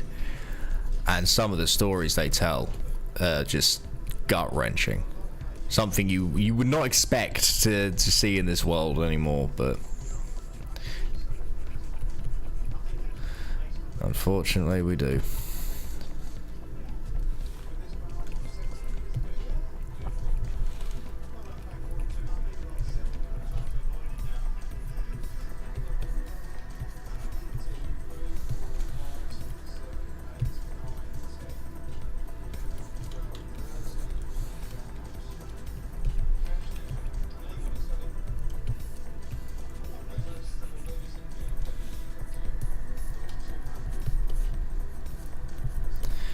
Okay. I think if I just get the overall shape, or not overall shape, the overall shadows on these handcuffs here, I'll then go through and I might add in some glow highlights on the handcuffs, and I think with a few little tweaks here and there to the lighting, I might be able to finish this piece within a couple of seconds.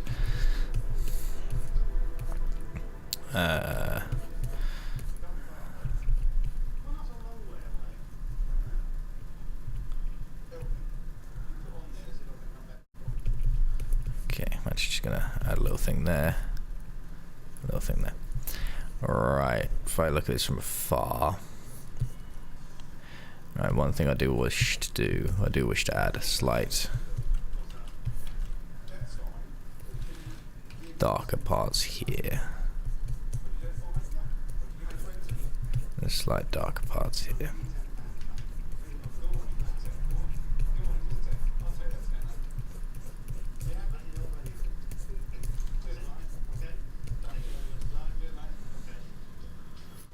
And now I want to add some ambient occlusion underneath here to make this pop.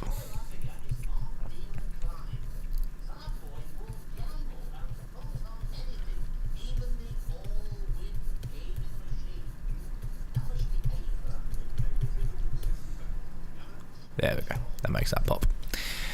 Okay, I think now I just want to add in a couple of lighting effects, and I think this is ready. Let's see, I want to go for a...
Alright.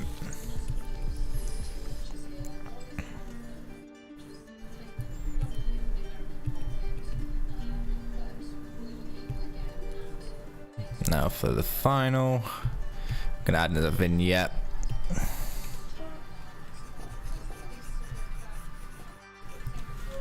Actually, I want to add a vignette lower, kind of down here. And now I want to add in probably some form of like sun ray. It's very subtle across the image.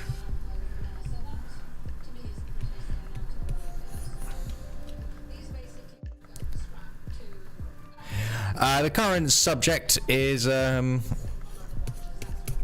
we go. I assume you heard my response to that. I didn't just cut it off. I didn't just leave that blank. Yeah, so the current subject of the matter is this is a case of Mark Sawaf, who is known or was known as the trail cam bomber. In 2015, a man by the name of Aaron No went through a Kentucky woodland trail near a place called Red Dog Road, which was a place with a mountainous property. And this trail wasn't widely used by the general public. It did have ATV tracks and whatever else, but it was not one you'd consider a public trail. While walking through there, Aaron No came across a series of trail cams that he assumed were abandoned. They were in pristine condition.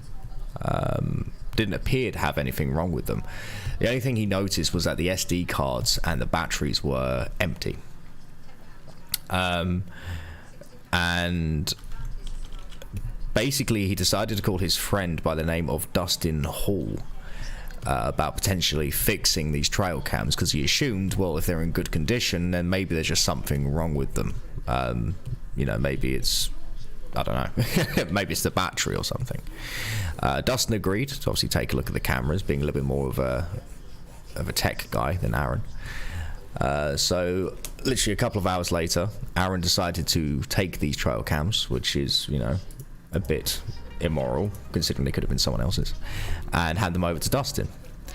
Dustin decided to take a look at them, and within seconds quickly noticed that from what he could tell there was nothing really wrong with them. Maybe it was a problem with the internal architecture. So he installed a battery pack, but as soon as he put in the batteries and sealed the pack shut, the camera exploded. A nasty explosion. Dustin ended up losing a couple of fingers. He had burns up his chest and across his face. It was horrific, absolutely horrific. Very quickly, I can't remember if I read if he himself managed to get himself to the hospital or if someone nearby in his house managed to get him to the emergency room. Anyway, very quickly, he gave a statement to the authorities, and when they went to this trail, they ended up interviewing some people around the property, whose name escapes me right now. And they very quickly pointed to this man called Mark Sawaf, who they'd been having a dispute with. Mark had recently, apparently, or at least allegedly, blown up one of these men's deer hunting cabin, like a deer tower. Can't remember what it's called. Basically, you stand in there up in the trees and you can't be seen by the deer, so you can take a shot. Apparently, Mark had actually blown this up because they had a dispute about Mark placing cameras in this area. Anyway, they decided to go through these gentlemen's cameras to have a look, and they actually found an image of Mark screwing around with one of their cameras, one of their trail cameras. It was from there that they actually then found another camera that had the initials of MS on it, obviously being Mark Sawaf, and it was one of these cameras that also had an explosive device inside. Very quickly, they obtained a search warrant for Mark's home, and they sent in the ATF agents, the Alcohol, Tobacco and Firearms, and while they were in there, they ended up discovering deer stand. That's it, yeah, deer stand. And while they were in there, they found hot glue guns, copper wire, just mountains of evidence pointing to the fact that he had been rigging these trail cams. When he was asked about it, he claimed that they were used for making exploding targets for shooting practice. However, in one of the cameras, they found a Winchester shell that had been filled up with a black powder that also had a pyrotechnic switch that was activated via an electronic charge. That's the battery pack. So, yeah, it's like, okay, no, you're making trail cam bombs. So afterwards, they decided to bring him in, and obviously they were interviewing him about this. But then I believe, I need to look into it more, but I believe there were 2 more incidences of people coming across these trail cams and having injuries. No one was fatally wounded by them, thankfully. However, what ended up happening, eventually Mark said he would lead 2 officers through the woods to find the rest of these trail cams to stop people, other people taking any serious injury. But what ended up happening, quite bizarrely, after Mark was dropped off, well, not dropped off, but after Mark was stopped and taken out of the car at Red Dog Road, which is this section here on the far right, this is them leading him out of the prison or the police station, back of the car, and then Red Dog Road. The reason why I put him in the belly chain is that it's very important. Because when he was being led through the forest, apparently Mark had tackled an officer to the ground. And after he had tackled an officer to the ground, apparently he was trying to reach for the officer's handgun. Now, keep in mind, in most US police force, it's very traditional for them to have a safety clip on the holster, so it can't just be casually removed. Now, whether it did or didn't have one is not known. But during this struggle, I've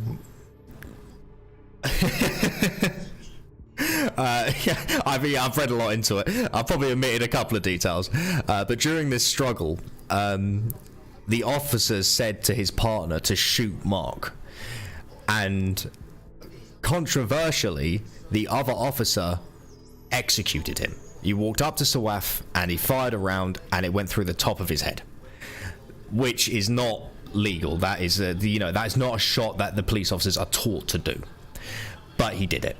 And afterwards, the men were very jovial, you know what I'm trying to say, jovial, English. They were very happy-go-lucky, there we go, with what just took place. But yeah, keep in mind, Mark was completely restrained, even had leg irons on, so him reaching for the firearm was a possibility, don't get me wrong, but it was it was strange considering police officers in the US also carry stun guns and batons and whatever else. There was 2 of them. They could have done it. Now, Mark was athletic, don't get me wrong. He wasn't a skinny guy. He was quite ripped. But there was another option I personally think they could have done. Anyway, Ali Sawaf, who was Mark's father, decided to take the Kentucky Police Department to court about an unlawful death. And it was basically ruled in the police department's favour. Now, the reason why I find the case entirely interesting, not just because of the potential wrongful death situation, is because Ali Sawaf, Mark's father, had actually been arrested in 2004 for selling Oxycontin to anyone who wanted it. He used to own his own little clinic, and he would basically give you a blood pressure test and then sell you Oxycontin, which, if you know anything about Oxycontin, is this basically where the expression, you know, your first dealer is your doctor comes from, because Oxycontin leads you to heroin, because obviously they can't give you Oxycontin after a while. But the other thing that also made this case so fascinating was Mark Sawaf wasn't a recluse. He wasn't a, you know, deadbeat father. He was a mental health counsellor who had his own facility. He was a man who actually helped people going through extreme trauma. So for a man of that caliber to then suddenly do something so, let's be honest, you'd expect to see from someone who is more reclusive or is more leaning into extreme ideas, to go and do this, it breaks the norms of what you traditionally see. And when they end up investigating Mark, they did find some. Obviously, I'm live streaming, so YouTube won't be happy. So I'm gonna word it in a way. They found illegal images on his computer. However, they hadn't been opened at all. They had never been opened, so they actually just assumed that he had downloaded something, and these files came along with it. So that obviously can't be put against his character, because I would have thought if he was that way inclined, with that level of constitution, he would be looking at that sort of stuff. But yeah, and the only other main issue I've also found when researching this case, because Mark Sawaf, or at least maybe his father or his father's father, is a man from either the Middle East or somewhere along those lines, because that is where obviously their ancestry lies. So many people in the comments of when I've been researching this were saying he got what he deserved because of his, you know, his ancestral line, let's say. And that makes me wonder if maybe that was a more reason why he was shot. If that was maybe a part of it. Because according to his ex-partner, he showed no signs, he had no aggression, anything like that. He had come under the law for apparently owning illegal firearms, but you know, it's rural Kentucky. I think everyone owns an illegal firearm. Let's be honest. So yeah, it's such a winding case. It's such a weird case that obviously it's different to my usual ones. It's more of a not really a mystery, but you know what I mean. But I thought it would be a nice sort of change of pace while I work on Eight Immortals and Yoshiwara. I've noticed I've noticed cops go for lethal more than not due to risk. Yeah, they do, unfortunately. I don't know why, but so yeah, that is literally the case in a nutshell. What year was it? I believe it was 2015, which is actually 3 years? 2 or 3 years after my traditional cut-off date. I normally like to give a case 10 years. You know, so let's say it's 2023 now. I would normally go up to 2013 before I cover a case. But because this one was just solely about Mark Sawaf and it wasn't a serial killing, I thought, no, that's fine. So yeah, 2015, I believe. I've got the court documents from the fire department, and also the court documents detailing the final hours of Mark as they led him through the forest, or at least from the perspective of the police. So obviously we don't know how accurate that is. I just find it strange, you know, he had a chain restraint, you know, waist restraint on, and apparently he was, yeah, it's just, there's a lot of weirdness to it. It could all be true. It could 100% all be true. But I still think lethal force was utilised unlawfully, in my opinion. Now, that's saying, with that said, does that mean he, you know, deserved it? Well, I would say he shouldn't have been placing trail cam bombs around the Kentucky forest, and karma kind of bit him in the arse there, but I don't think he deserved to be unlawfully shot. Not at all. I don't think that was right at all. I think he should have paid for his crimes, just not, you know, fatally paid for his crimes.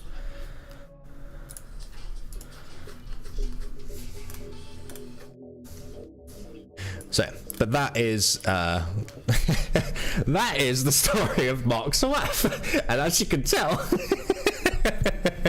I have memorised the case pretty much fully. I should do. I've been working on it for like 2 months. Right, I'm just gonna quickly grab myself a drink, and I think I also need to go to the toilet to have a pee-pee. So I'll be uno momento.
Okay, I'm back. Let me just turn my mic back to what it was. About 4.3, I think it was. 4.3 decibels? Yeah, let's say about that.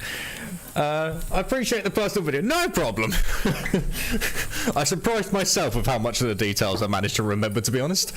I'm sure I missed out a few little things here and there, but I think for the most part I got it through. I was quite surprised I managed to remember the whole pyrotechnic switch thing. I if I remember, it just stuck out for some reason. I remember how it was constructed.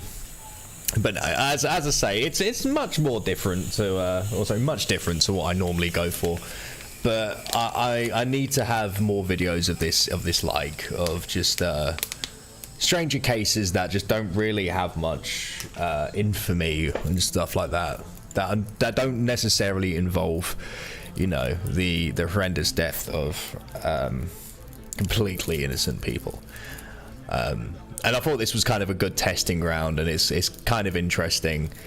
And I don't know, it was just, it's something about it that just really piqued my interest. I think it was because I was expecting it to go, when I first read it, I was expecting it to go in a lot more darker route. I was expecting, you know, there to be multiple casualties. But then when I read that the only casualty was Mark, that itself actually came across as absolutely fast. I think the sequel was like 140, but I hope... Hey! Hey, that's fucking awesome. Thank you. Didn't have to do that, buddy. Really, that equates £1. No way.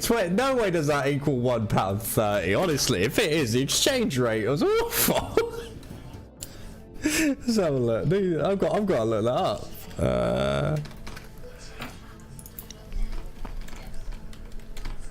Let's have a look. So,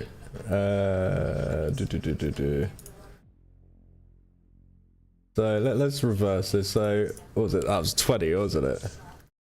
No way. Well, according to this equals. So apparently, one New Zealand dollar is equal to about 50p. So no, but you've basically given me 10 quid, mate. Thank you, buddy. That was really sweet of you. That's honestly really sweet. Had a nice pee, got a nice drink, and now I've got a lovely person doing it. Aren't I lucky? But no, honestly, it has been great having you here, mate. It's always nice to be able to talk to someone and just have a nice chill time.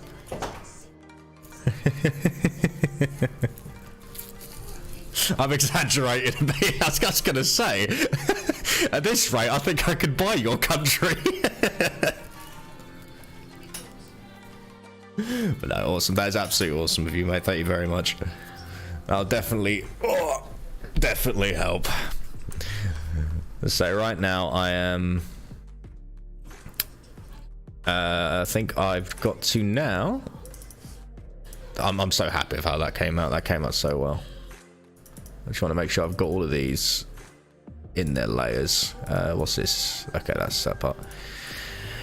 So what I'm going to do now is I'm just going to put an overlay on it. Pays for a coffee or something. Well, yeah, exactly. It pays for a coffee. It could pay for world's most expensive coffee. It could pay for yeah, a patch of tobacco takeout, or it could even pay for my music license or whatever. It's just, you know, it does help out a lot. Then sorry, my brain just fired. There we go. Oh no, it does help out a lot, buddy. Thank you so much. That's really, really generous of you. And there we go. And that's how it will look for YouTube. So you can see the difference, can't you? And how much color does make a difference. There's all these nuances that do just get lost. So, but that one is done. So I'm going to keep that obviously there in black and white for the time being. I'm just going to do a duplicate of that so then I can... Yep. Need to do that and that. And then color. There we go. Right, okay, now we want to do the next one, which I'm thinking should be...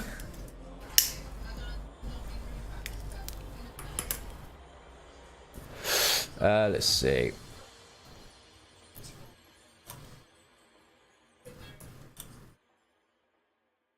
Do I want to do this one or this one? Yeah, I'll let you choose, Crimson. Which one should I do? Should I do the one with Mark being led to the police car first, or should I do the one of the car interior first? I was hoping the exchange rate was a bit better in your favor, but I'm glad it helps. Yeah, the color difference is massive. No, honestly, mate, that helps an insane amount. You know, you know, when you said 130, I was like, oh, that's awesome. But when it came up as a bloody tenner, I was like, Christ, mate. I actually think you are the highest single donator I've had. I had one person ages ago. They donated like £2 across like 4 or 5 different videos. But from a single unit, you are the highest, and that, honestly, mate, thank you so much.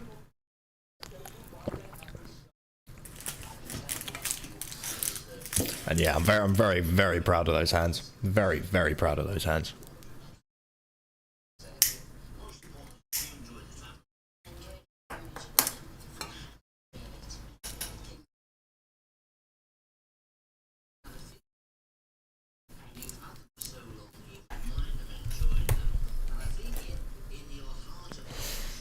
Let's say, right now we're going to decide which one to do. So it's your choice on which one you want me to render out.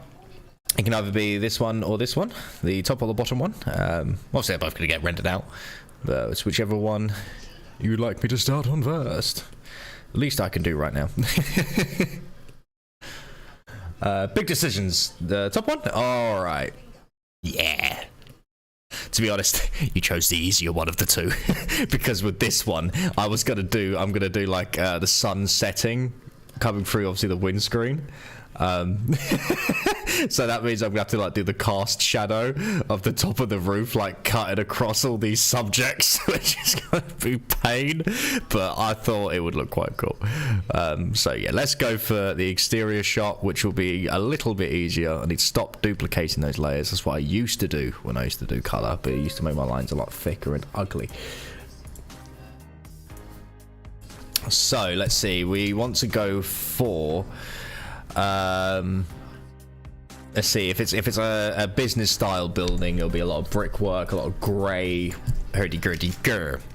So let's start with we want to go slightly saturated but not too much. This is where things get a little tricky, so let's go here and let's do the top half of this building first, and then I'll decide where the sun is coming from once I've got the flats in. Glad I got you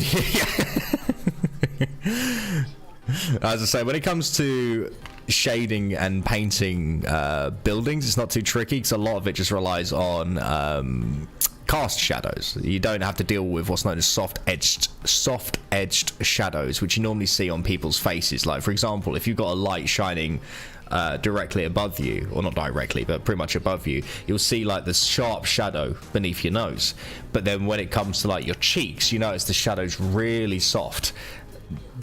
With organic forms like the human body or whatever else, that is a nightmare.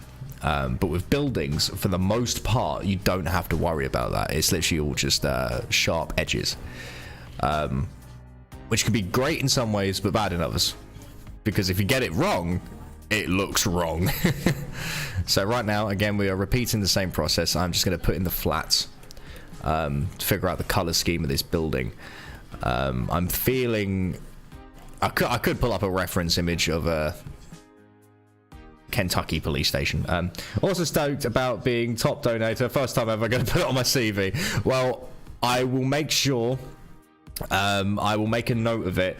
I will put a big thank you for you in the credits of the Trail Camp Bomber. I will try to make sure I do that, because if I forget, I will hate myself. So I'll make sure I do that. You at the very least deserve to go up there with the Patreons for doing that, my friend. At the very least.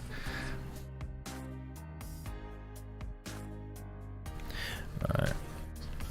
Do we want to go with more of a blue concrete? I think we do. There may be a darker asphalt for the road, would maybe add a nice contrast, and then for the windows maybe a brown on beige wall. I think that will look good for that sort of industrial building. And then for the columns, whatever they're classed as, for the awning, I could go for that sort of lime, well, not lime, but sort of like saturated green. I think that would add for quite a nice amount. So we do want to go for a beige here, but I don't think we want to. No, we don't want to go that yellow. We want to go sort of something here, but more grey. Because if you go for greyer tones like this, greys blend with just about everything. A lot of colour is used. Well, so when you're transitioning from one colour to another, you will normally move towards the greyer or the desaturated levels of that color. So let's say if I'm going to, I don't know, yellow to purple, I would slowly, I'd start like here, and I'd move across to grey, and then from grey on this side back to yellow. And by doing that, it looks a lot more, you know, it looks correct. That's what I'm trying to say. I don't do that very often. So, you know, I should take my own advice. I know the theory behind so much art, but I just don't actually do it. It's so stupid. Honestly, I'm like the classic art teacher, knows all the theory but can't draw. I could draw. I don't get me wrong. I beat myself up on a lot of things, but I can draw. That's one thing I know I can do. I draw as good as I want to. Of course not, but no artist in the world ever can. I was talking to Cavan about this because we have this exactly the same reaction when a piece is normally finished. When someone goes, "Oh, that looks great," it's normally, "It's all right." And it was like, do you reckon when Michelangelo finished the Sistine Chapel and the Pope came in and went, "Oh, Michele, it is beautiful," he went, "It's all right." You know. I bet you £1 to a penny he did. You legend, no worries if you forget. You got a lot of focus on what I'm going to do. Everything in my power to make sure I don't forget. What I'll do is I will make a note of it somewhere, and then I'll make sure I put that in. Do you want your name on there to be Crimson Swift, or do you want your personal name? I know some people prefer to have their personal name. Some people prefer to have their screen name.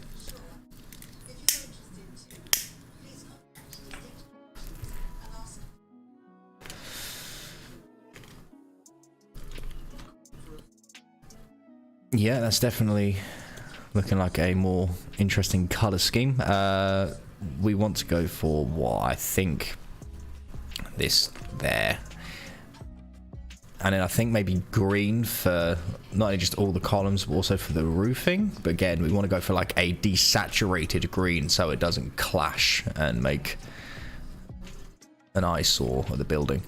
Then we're going to go for a more interesting green for obviously the foliage, otherwise it'll blend with the columns, which we do not want.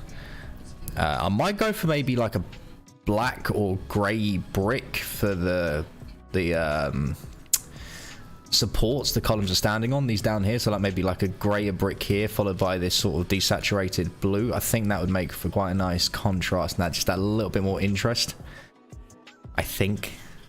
I don't know. I'm just spitballing here. The actual truth is I'm not talking to anyone. I'm more talking to myself. Now it looks like Waitrose. All green work. I mean, it could do, but it does kind of go from looking like a police station to looking like a supermarket, doesn't it? You teach me more art theory than I've ever learned. I can fully see that happening. Same with the statue of David. Oh, 100%.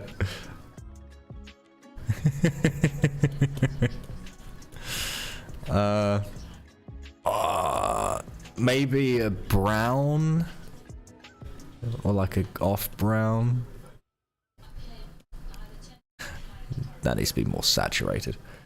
What a masterpiece. She's alright. I kind of screwed up the length of that finger by a millimetre, so you know, it's kind of gone to shit. Very long next time.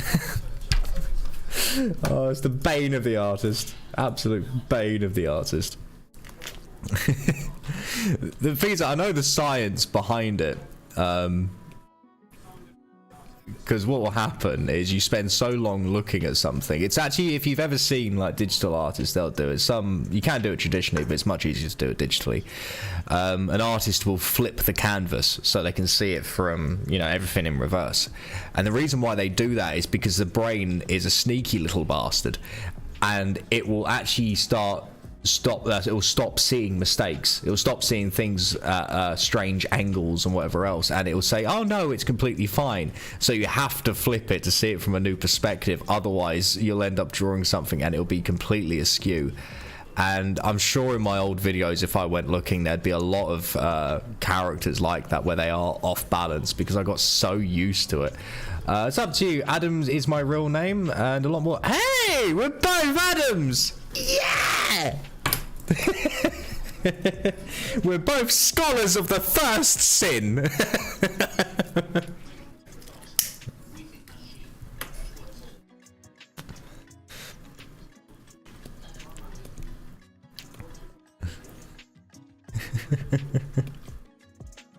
So I don't meet a lot of Adams in real life. Not a common name as you'd think it'd be.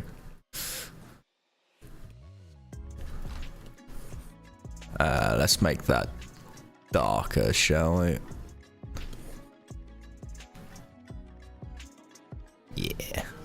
I'm gonna make this in here similar. Actually, if I make it this tone, it might blend in a little bit more, and it might, yeah, that'll make it less of a.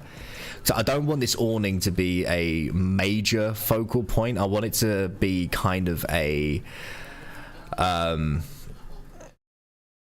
I've been wondering why you've been turning the comic like a Beyblade. Yeah, that's why I will end up flipping it once in a while. Or if I'll do this and stuff like that. If I do that and I'm like drawing it from this way, it's because if, let's say if I'm doing some form of cross hatching or something, if I cross hatch like this, as you can see, I can get pretty decent lines. Now my cross hatching isn't anywhere near the level as it should be, but that's the way it works. But if I try to go in the other direction, the control, it's there, but it's a lot more awkward because I'm drawing in towards my chest. So what I'll do is then, if I want it to go in that direction, I can flip it upside down and do it still in the in the direction I'm comfortable with, but still in the direction it needs to go. Again, you can do that traditionally. Comic artists do it all the time. If you watch David Finch, for example, he's rotating that piece of paper constantly. So yeah, it's all about trying to find the most comfortable ways to do things. It's like, for example, like right now I'm using just my my fingers to flick out these little parts here, but when it comes to drawing things, for the most part, I will use my entire arm like this. So I'm using my arm, my elbow, and my shoulder, but I'm keeping my wrist locked in place. And the reason why you want to do that is it stops things like carpal tunnel and eventual pain in your hands from years to come, because obviously the worst thing you'd want is if you've been drawing for like 35 years, then it suddenly develops something where you can't hold a pencil anymore. That'd be absolutely soul crushing. So there's all these little things you have to teach yourself to do, so you don't end up in a situation like that. Plus, drawing from the arm allows you to get smoother lines anyway, so it's kind of a double benefit in that regard. There we go. Right, okay, the color flats are coming out okay. I'm going back and forth on the beige. I think it might be a little bit too meh, but I think that it's just because the fact that it's like against white right now, I think that's all it is. So I'm going to ignore it for now and then see how it comes out. Now what I want to do, I don't want it to be too many differences in flat colors. You want to try to keep things within a certain certain hierarchy from what I've seen in comic books. I don't know if this is true, this is just what I've observed. So what I want to do is I want to kind of just use these, 1, 2, 3, 4, 5, 5 color flats for pretty much majority of everything. Not in the entire scene, but on the building, because then it keeps that sort of harmony, doesn't it? So I'm going to add, let's see, maybe, yeah, this for the windows. The actual windows themselves, well, obviously I'll do a interesting piece for them. I am going to use a cloud brush, which basically is a brush that is effectively got pre-drawn clouds that allows me to manipulate whatever else, because doing clouds themselves, I can do them, just not very well.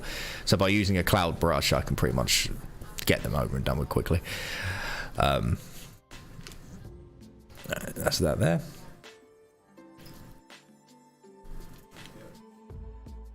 No, we want to go here.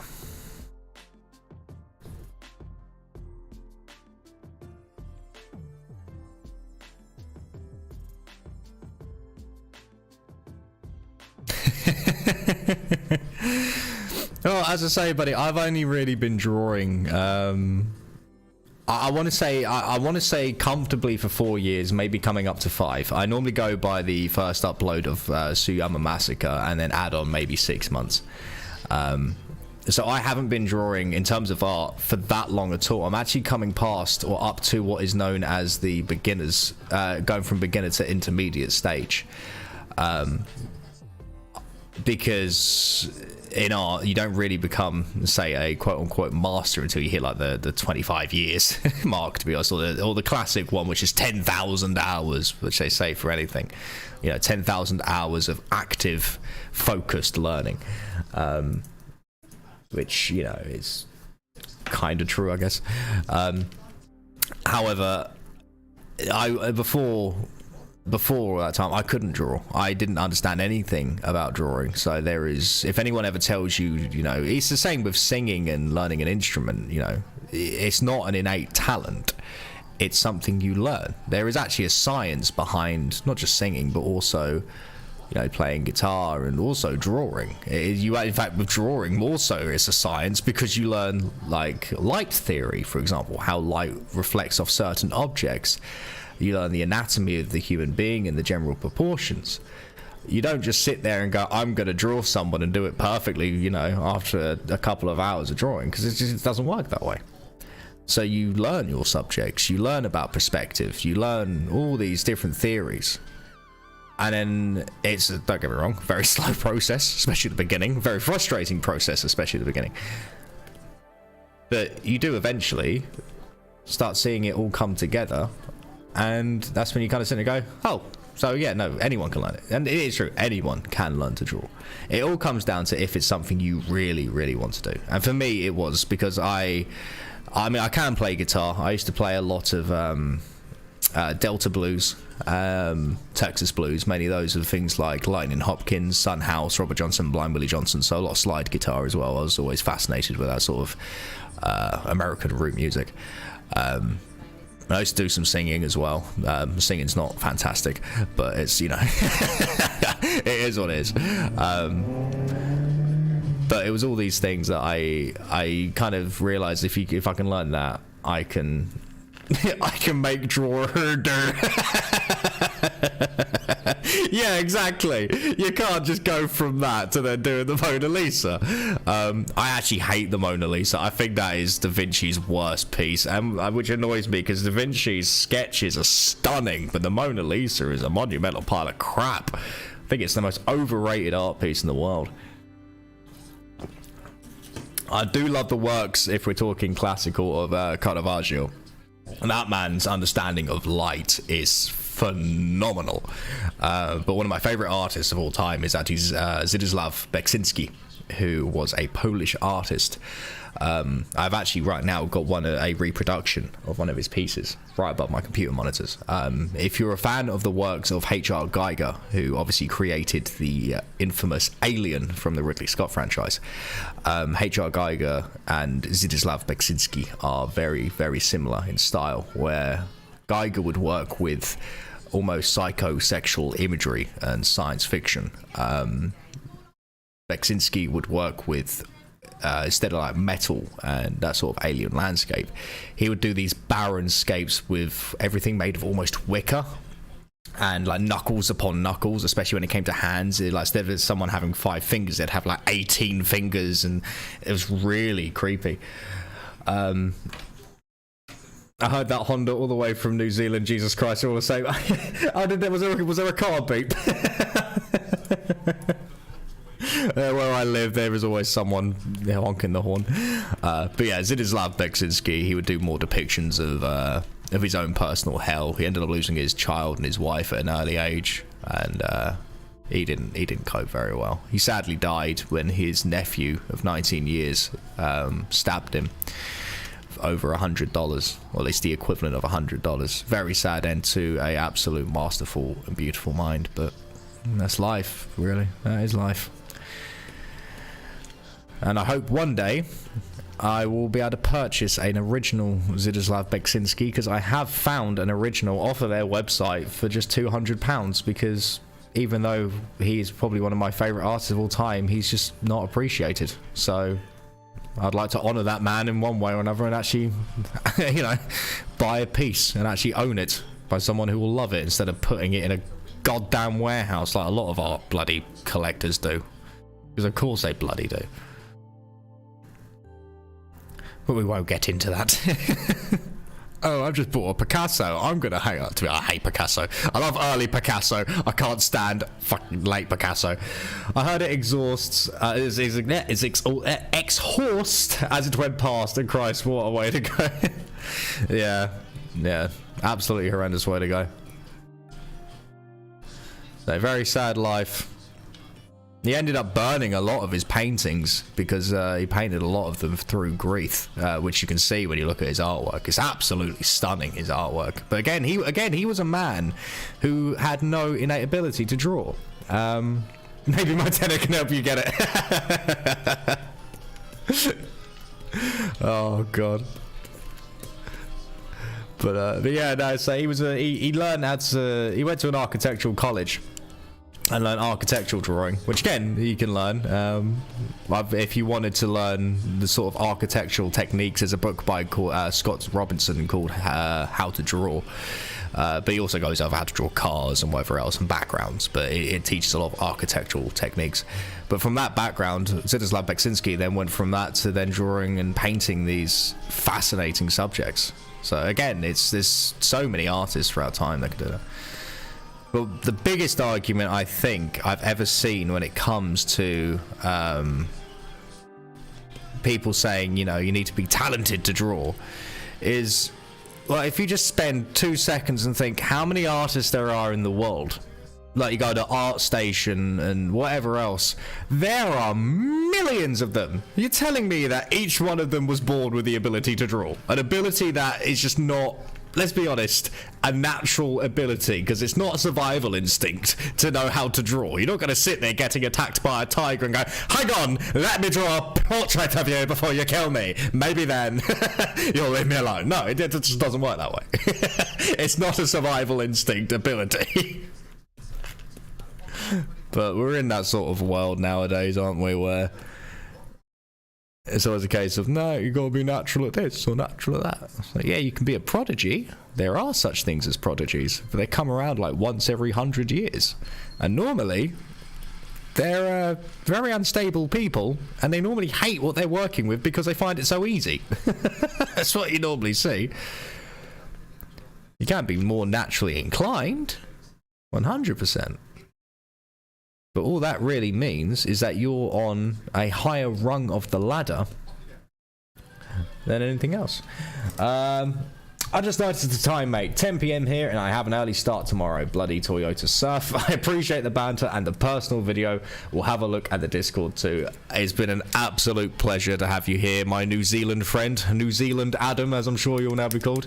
Yeah, please jump into the Discord. As I say, it seems a little quiet from now and then, but I'm just trying to get a few more people in there, and it's the best place to come and enjoy me. No, John, I'm not coming to the end. Not at all.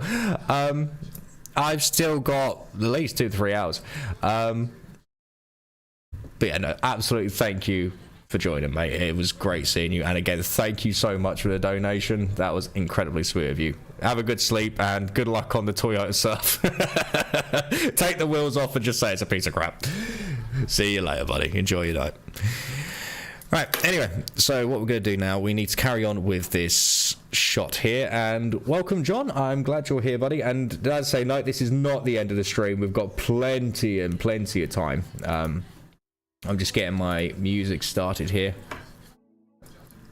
So we finished this shot down here earlier, which I'm very happy with. Very happy how that came out. We're just getting this shot here. I'm just putting all the flats first before start adding in all the shades. So just making sure the color scheme is correct. But how are you doing today, John? I hope you're doing well.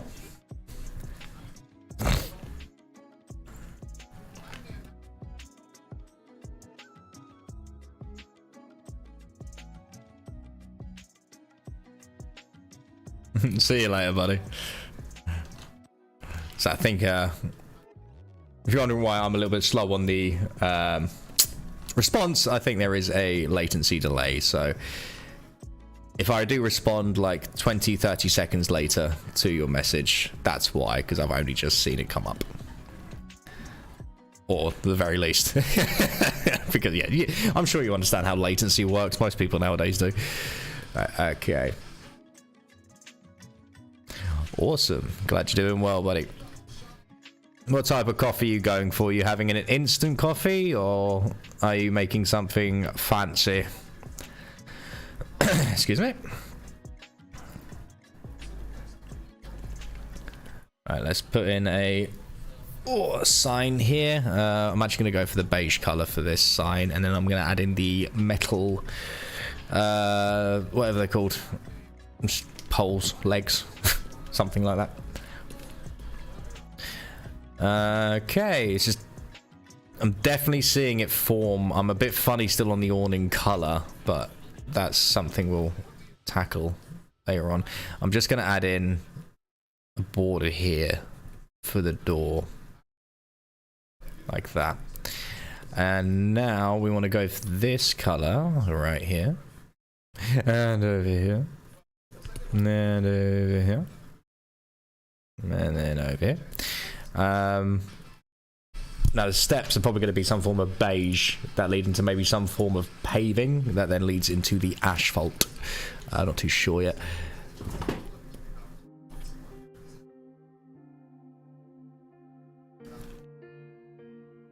Okay, but I do think I want to make these a bit darker, maybe a dark grey. I think will be a nice way to add all this together. Then maybe make the flower bed section a little more orange. And that way we've kind of got a nice contrast between everything. Excuse me.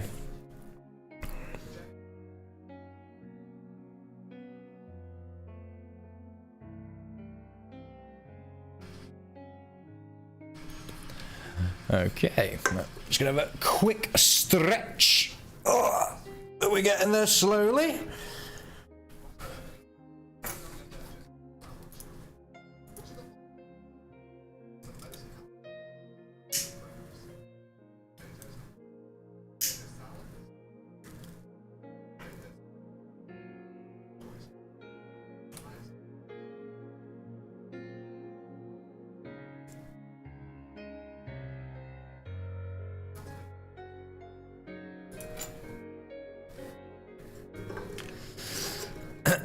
Okay.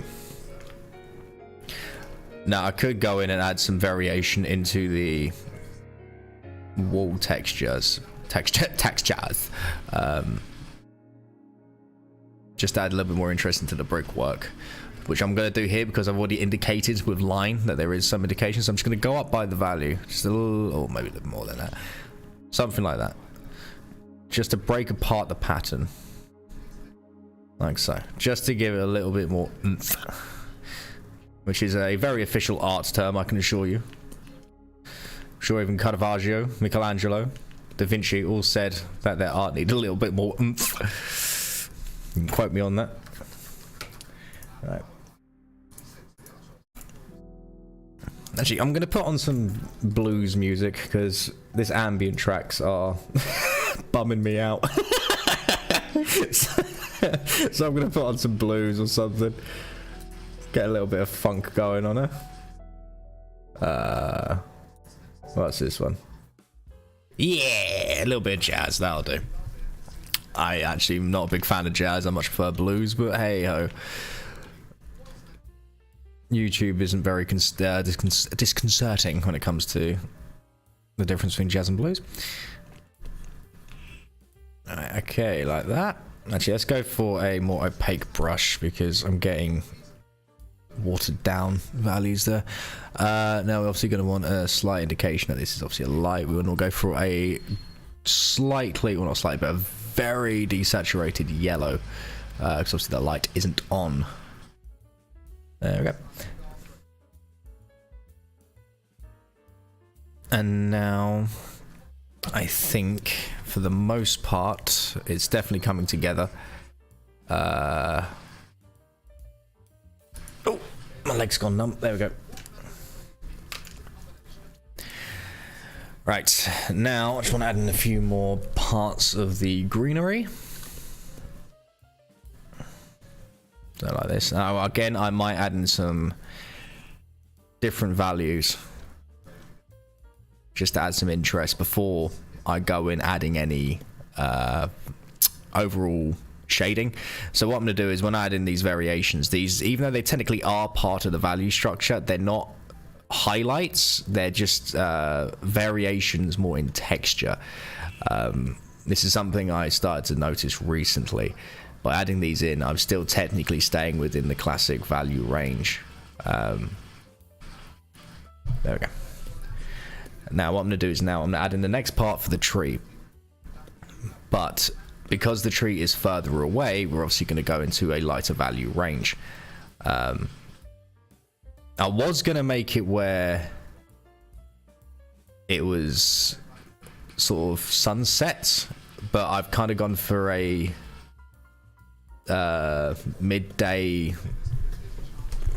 sort of early, well, not early morning, but so, you know, midday range with the color scheme, because I've gone for very saturated colors, or predominantly sort of predominantly saturated. I guess some of them are a little bit more saturated.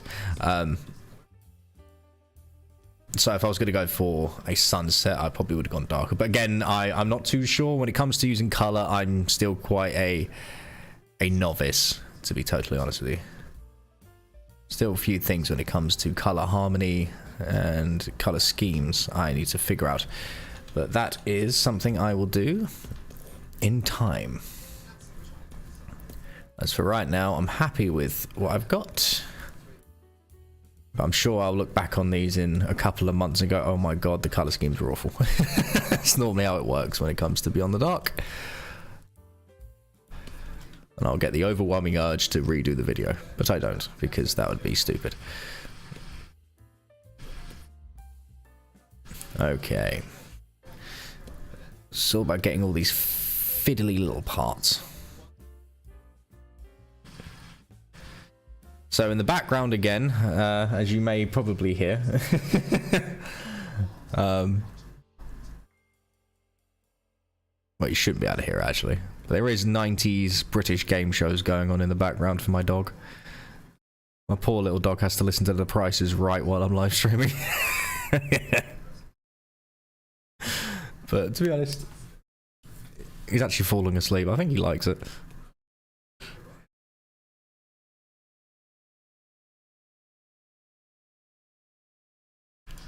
YouTube is telling me that the stream is going a bit funky again because of buffering.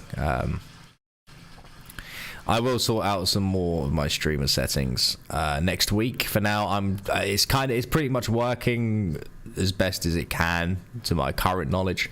So, well, actually, no, it's probably not. I've probably screwed up a setting somewhere, but I want to not play around with it this week and kind of then this weekend play around with some settings and.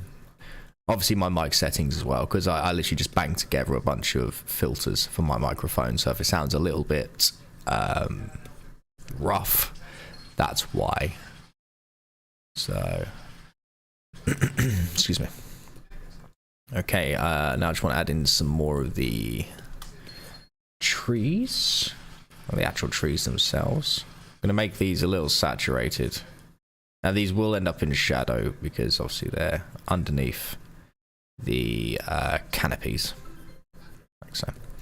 I will just go in quickly and add in a couple of little things like this. Now I need to get used to doing these sort of indications of shoot offs. You know, bits of branches that have like shoot off from the main tree. I did find a couple of videos on how to draw much better trees, and it was something I do need to sit down and watch. Where's my drink? Is this it? That's the one there. Okay. I'm just going to add in now the main colours for Mark. Now, because he is in pretty much a bright orange jumpsuit, he will stick out like a sore thumb.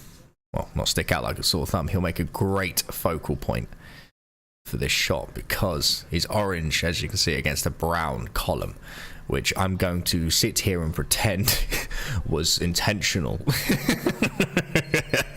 Because I'm that good of an artist. No, it wasn't intentional, but it makes sense. It's a dark desaturated value against a very bright value, saturated value. I'm gonna sit here and pretend maybe that was my instincts. I like to think it was, or maybe that was just dumb luck. Now the ATF agent here is in this sort of lilac-y purple dress shirt. So we're just gonna again put him in here, and again because of the color scheme, he is very, very recognizable, especially with the color shots. Now I'm just gonna put him in black trousers, and also give him black shoes as well. Don't need to worry so much again because these are little dudes from a distance. I don't know why I said dudes. That is not in my vocabulary. Right, we now want to go for a brownier hair for him. And then Mark's got quite dark hair. Like that. And now we do want skin tones. I'm going to go for something like this for Mark. Actually, I'm going to go a little bit more into the saturated. Something like this for Mark. And then something a little bit more pinky for this guy here. There we go. Much better. Much better. Okay, so them two have come out pretty well. Again, they are low detail characters, but it's all about trying to make them as recognizable as you can from a distance. So obviously we now need to do obviously the car, the asphalt hurdy-gurdy-gurdy. First I'm going to actually get in. So actually I want to change these. I'm not happy with the fact that these are concrete blue. I want to change these to maybe some form of desaturated yellow, but slightly off range from the signage and everything else. So something more like this, I think, will look better. Yeah. Okay, I'm going to put some more music on in a minute. I just realised it's gone off. Now, I think for the wall, the background over here, I want to go for this blue, but I want to make it obviously a little bit more desaturated because it's further away. Anything close obviously will get higher contrast. Technically, the car and the police officer here will be the main focal point, but because he's looking over here and then we've got these two sort of framed almost not perfectly underneath like there, but sort of framed over there by the awning, that will give it a secondary focal point. And if you were to follow the rule of thirds, so for example for anyone who is familiar with photography, this is going to be a very rough rule of thirds, mind you. There we go. There we go. So if you do that, as you can see, they fall pretty much in line. Whoops, forgot to turn off ad block. Don't worry about ad block, mate. Honestly, don't worry about that. If that's something you want to do, because I get it, adverts are annoying, then go right ahead. I'm not going to sit here and go, oh my god, you're not paying me for my videos. So don't worry about that, bud. Enjoy it in any way you need to. There we go. Right, so what we're going to do now is I'm going to leave the car and the police officer as they are for the moment, because that's going to be a slightly bigger subject to cover. So what I'm going to do is I'm going to focus on possibly just like this top half with this right corner here. There we go. But I assume you got your coffee, John? The ads are on now. Okay. Well, thank you very much. As I say, you didn't have to do that, so I completely get that. Ads can be very frustrating. But I assume you got your coffee and you're nice and relaxed. Okay. I know the car's gone the same colour, but it's alright, I'll cut that in a minute. So we want to go for... maybe... we need to go... oh, what am I doing there? No, I don't want a text layer. Oh, my... okay. That's right. We want to go for something, I think maybe in the blue range. Oh god, I keep doing that. Oh, absolutely not. No, we'll find... ah, there we go. There it is. Okay. Something here is the range we want. But I'm not sure where you are. You're around here. I think that's the one. That's the one. Then what I can do is I can go around and add in, obviously the shadows will help break that apart, but what I'm also now going to do, I'm going to add in a yellow to signify some form of like parking zone or whatever else. Doesn't need to be anything specific. There we are. And I don't want, not worrying about it being perfectly in the line. And then I want to actually do the same yellow for the stairs. So that's a nice break. There we go. And there may be a line there to signify the outside of the potential loading zone. Okay, that's definitely coming together. Now what I'm going to do, I'm going to add in a gradient for the sky temporarily. This is basically going to be the background of the sky before I add clouds over the top of it to give it a nice bit of texture. So I want this to be leading into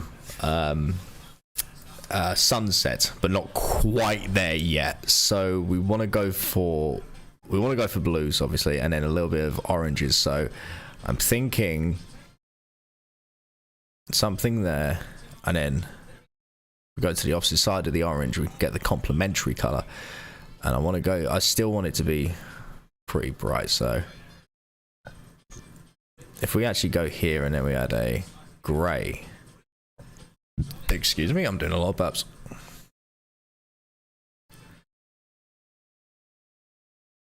I'm going to make this blue a bit more impressive, actually, because I'm not happy with that, and I'm actually going to make this... Don't know if I'm feeling that at the moment. I'm not too happy. Okay. Something about that should do it.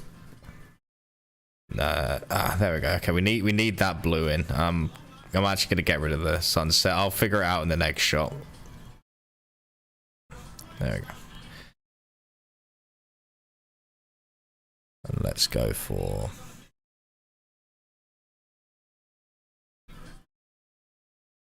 Let's flip them around.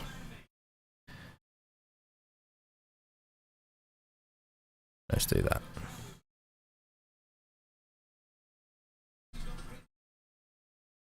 Alright, that'll do for now. I can add the clouds in over the top.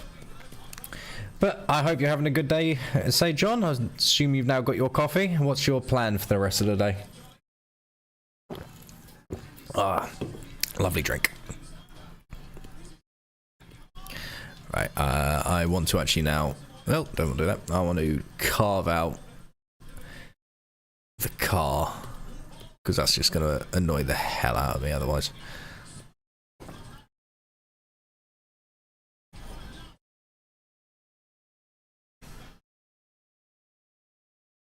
Let's also carve out the officer as well.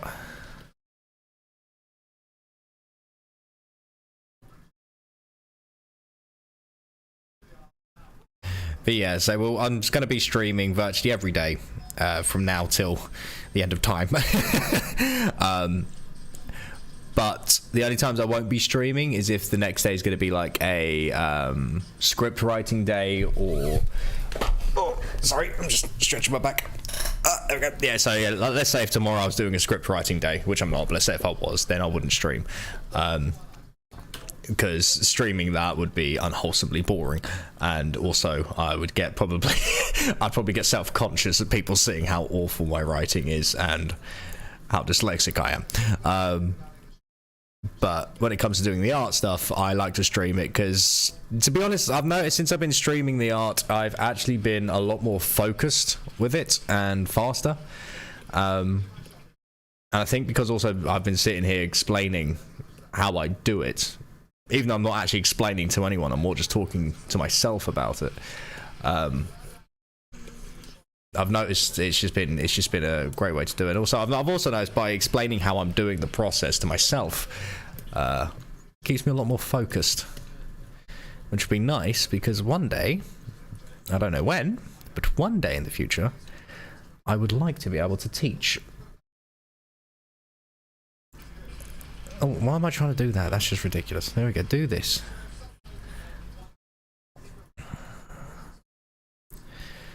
Okay, but I hope everyone is having a lovely day.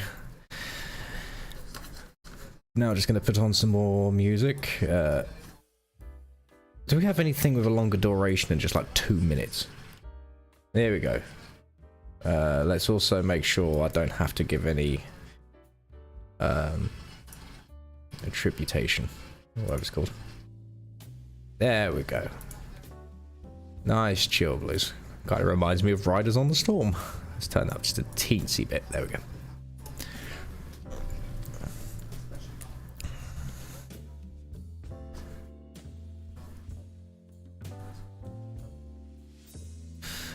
Alright.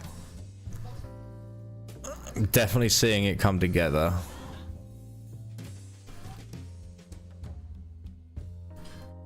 color scheme is there. Couple of little hiccups here and there, I think, but for the most part, I think that is fine. As long as I can see Mark and the ATF agent from afar, which I can. Mark is actually very easy to see. The ATF agent does blend a little bit into the background, but he's not the main focus here. Mark is, so that's not too bad. So what I need to do now is I need to put in the car.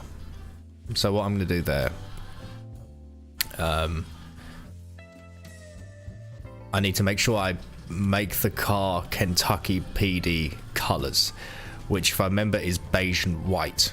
But I can't remember if it's the middle section of the cab is beige or if it's the bonnet and the back end that are beige. So I'm just going to quickly pull up an image of, because I know their uniform is beige instead of the traditional black or blue. No, I don't want maps. Images. Here we go. Kentucky Police Department. Okay, so from what I'm looking at here, on the obviously it's on the other monitor, the police car is traditionally white, so it's also a much more modern looking car in real life. I wanted to go for something that looks more like out of the 80s because artistic license. So let's say if I go 1980s. Has the car traditionally always been... here we go. Kentucky State Police car. Okay, so from what I can tell, it's been traditionally always white and then a black bonnet and maybe a little bit of different color in the trim, but it's been traditionally white or silver. Is this Kentucky? Yeah, okay, this one here is kind of like a gunmetal gray. Right, okay.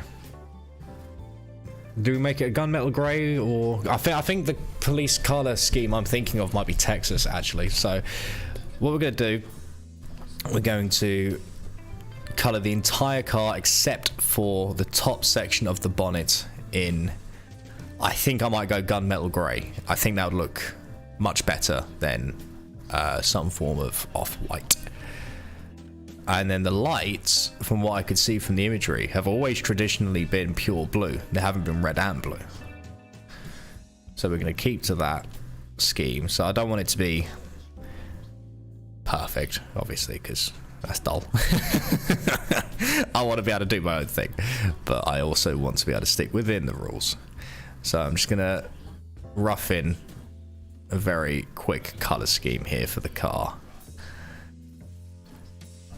As I say, the car is not the best car I've ever drawn, I won't lie, but it's better than what it could have been. So we want to go for a gunmetal grey, but from what I saw the image, it was leaning into the blues, like ever so slightly into the blue. But it was definitely in the darker range, so I think it was something like that. Now what I'm going to do is I'm going to keep this on a separate layer, so if I do suddenly decide to change the colour of the car, I can.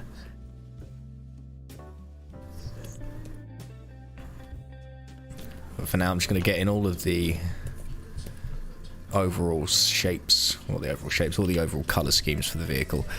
Alright, we now need to do the front bumper, ball bars and lights. To be honest, by already adding in the dark grey, it's actually already looking more interesting and better. You can never actually sit there and decide if it's going to look alright until you put in a lot of the flats, in some cases I've found. That might just be because I haven't worked in colour that much, so my eye for colour isn't completely refined. Well, let's be honest, it's not completely refined. But, you know, I haven't got that instinct for colour like I do for certain other elements yet. Okay, yeah, I'm liking that. Now I think I'm going to make the trim black.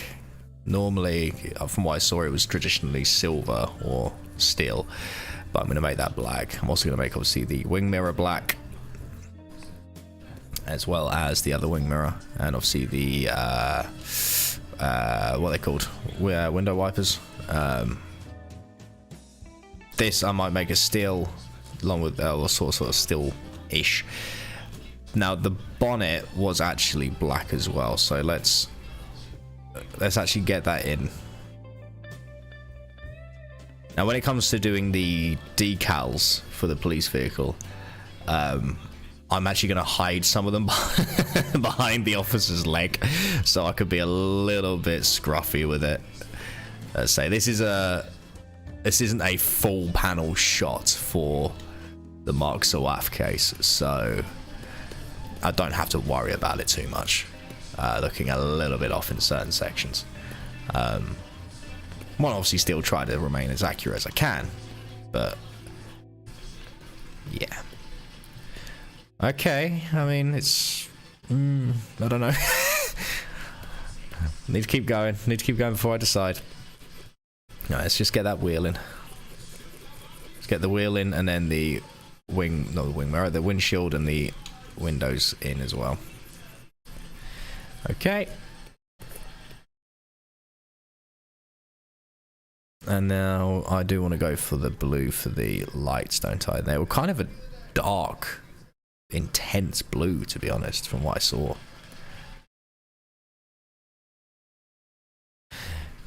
Okay.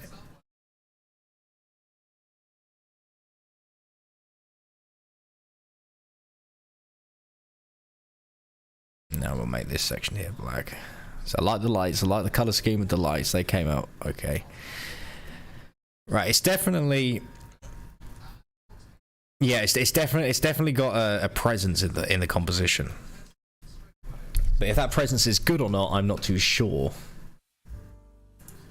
So we're gonna finish up all the little details for it.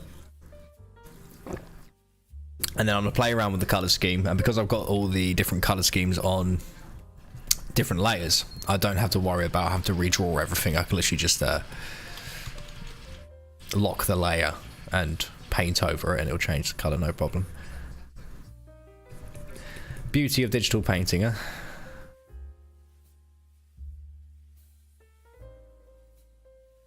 Okay.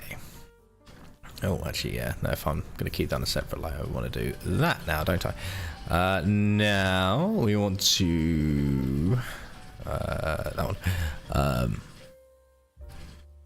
Get this... I can never remember what this is called. I've been trying to remember what it's called for the past, like, 2 days. It's like an air vent at the front of the car, isn't it? The grill? That's it, isn't it? It's called the grill, isn't it? There we go. Yeah, I'm sure it's called the grill. Okay, and now, actually, I think I want to make the entire front actually steel, because otherwise, if it's got the paint job of the car, it looks just kind of weird. So I'm actually going to make the entire front section here made of steel, or some form of steel, of course, or some form of steel alloy, and then we'll go from there. Can we draw over that? Why won't you let me draw over that?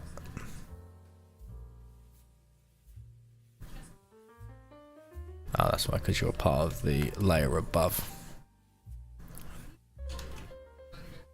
There we go. Yeah, that's definitely better in that regard. Okay, excuse me. Right, let's carry on with the blackout details here. For the handles, maybe for the trim around the window. And the brake light will obviously be red.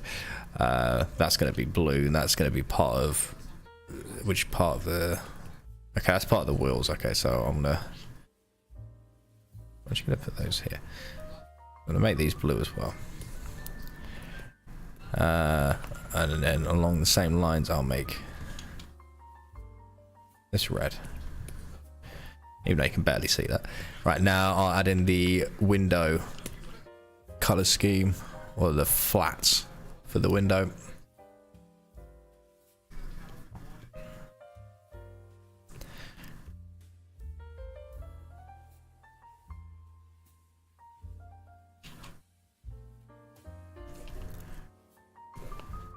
Okay. Definitely makes a difference when you put the glass in. Obviously the glass is completely unrendered and just a flat of a very, very bright blue, but that's okay. Right. I don't know if I'm feeling the dark, dusky blue, so I'm going to change it, because I can highlight it like that. And now I can play and put in whatever color I want. So let's say if I did go for that sort of yellowy, whitey beige, it'd be something along the lines of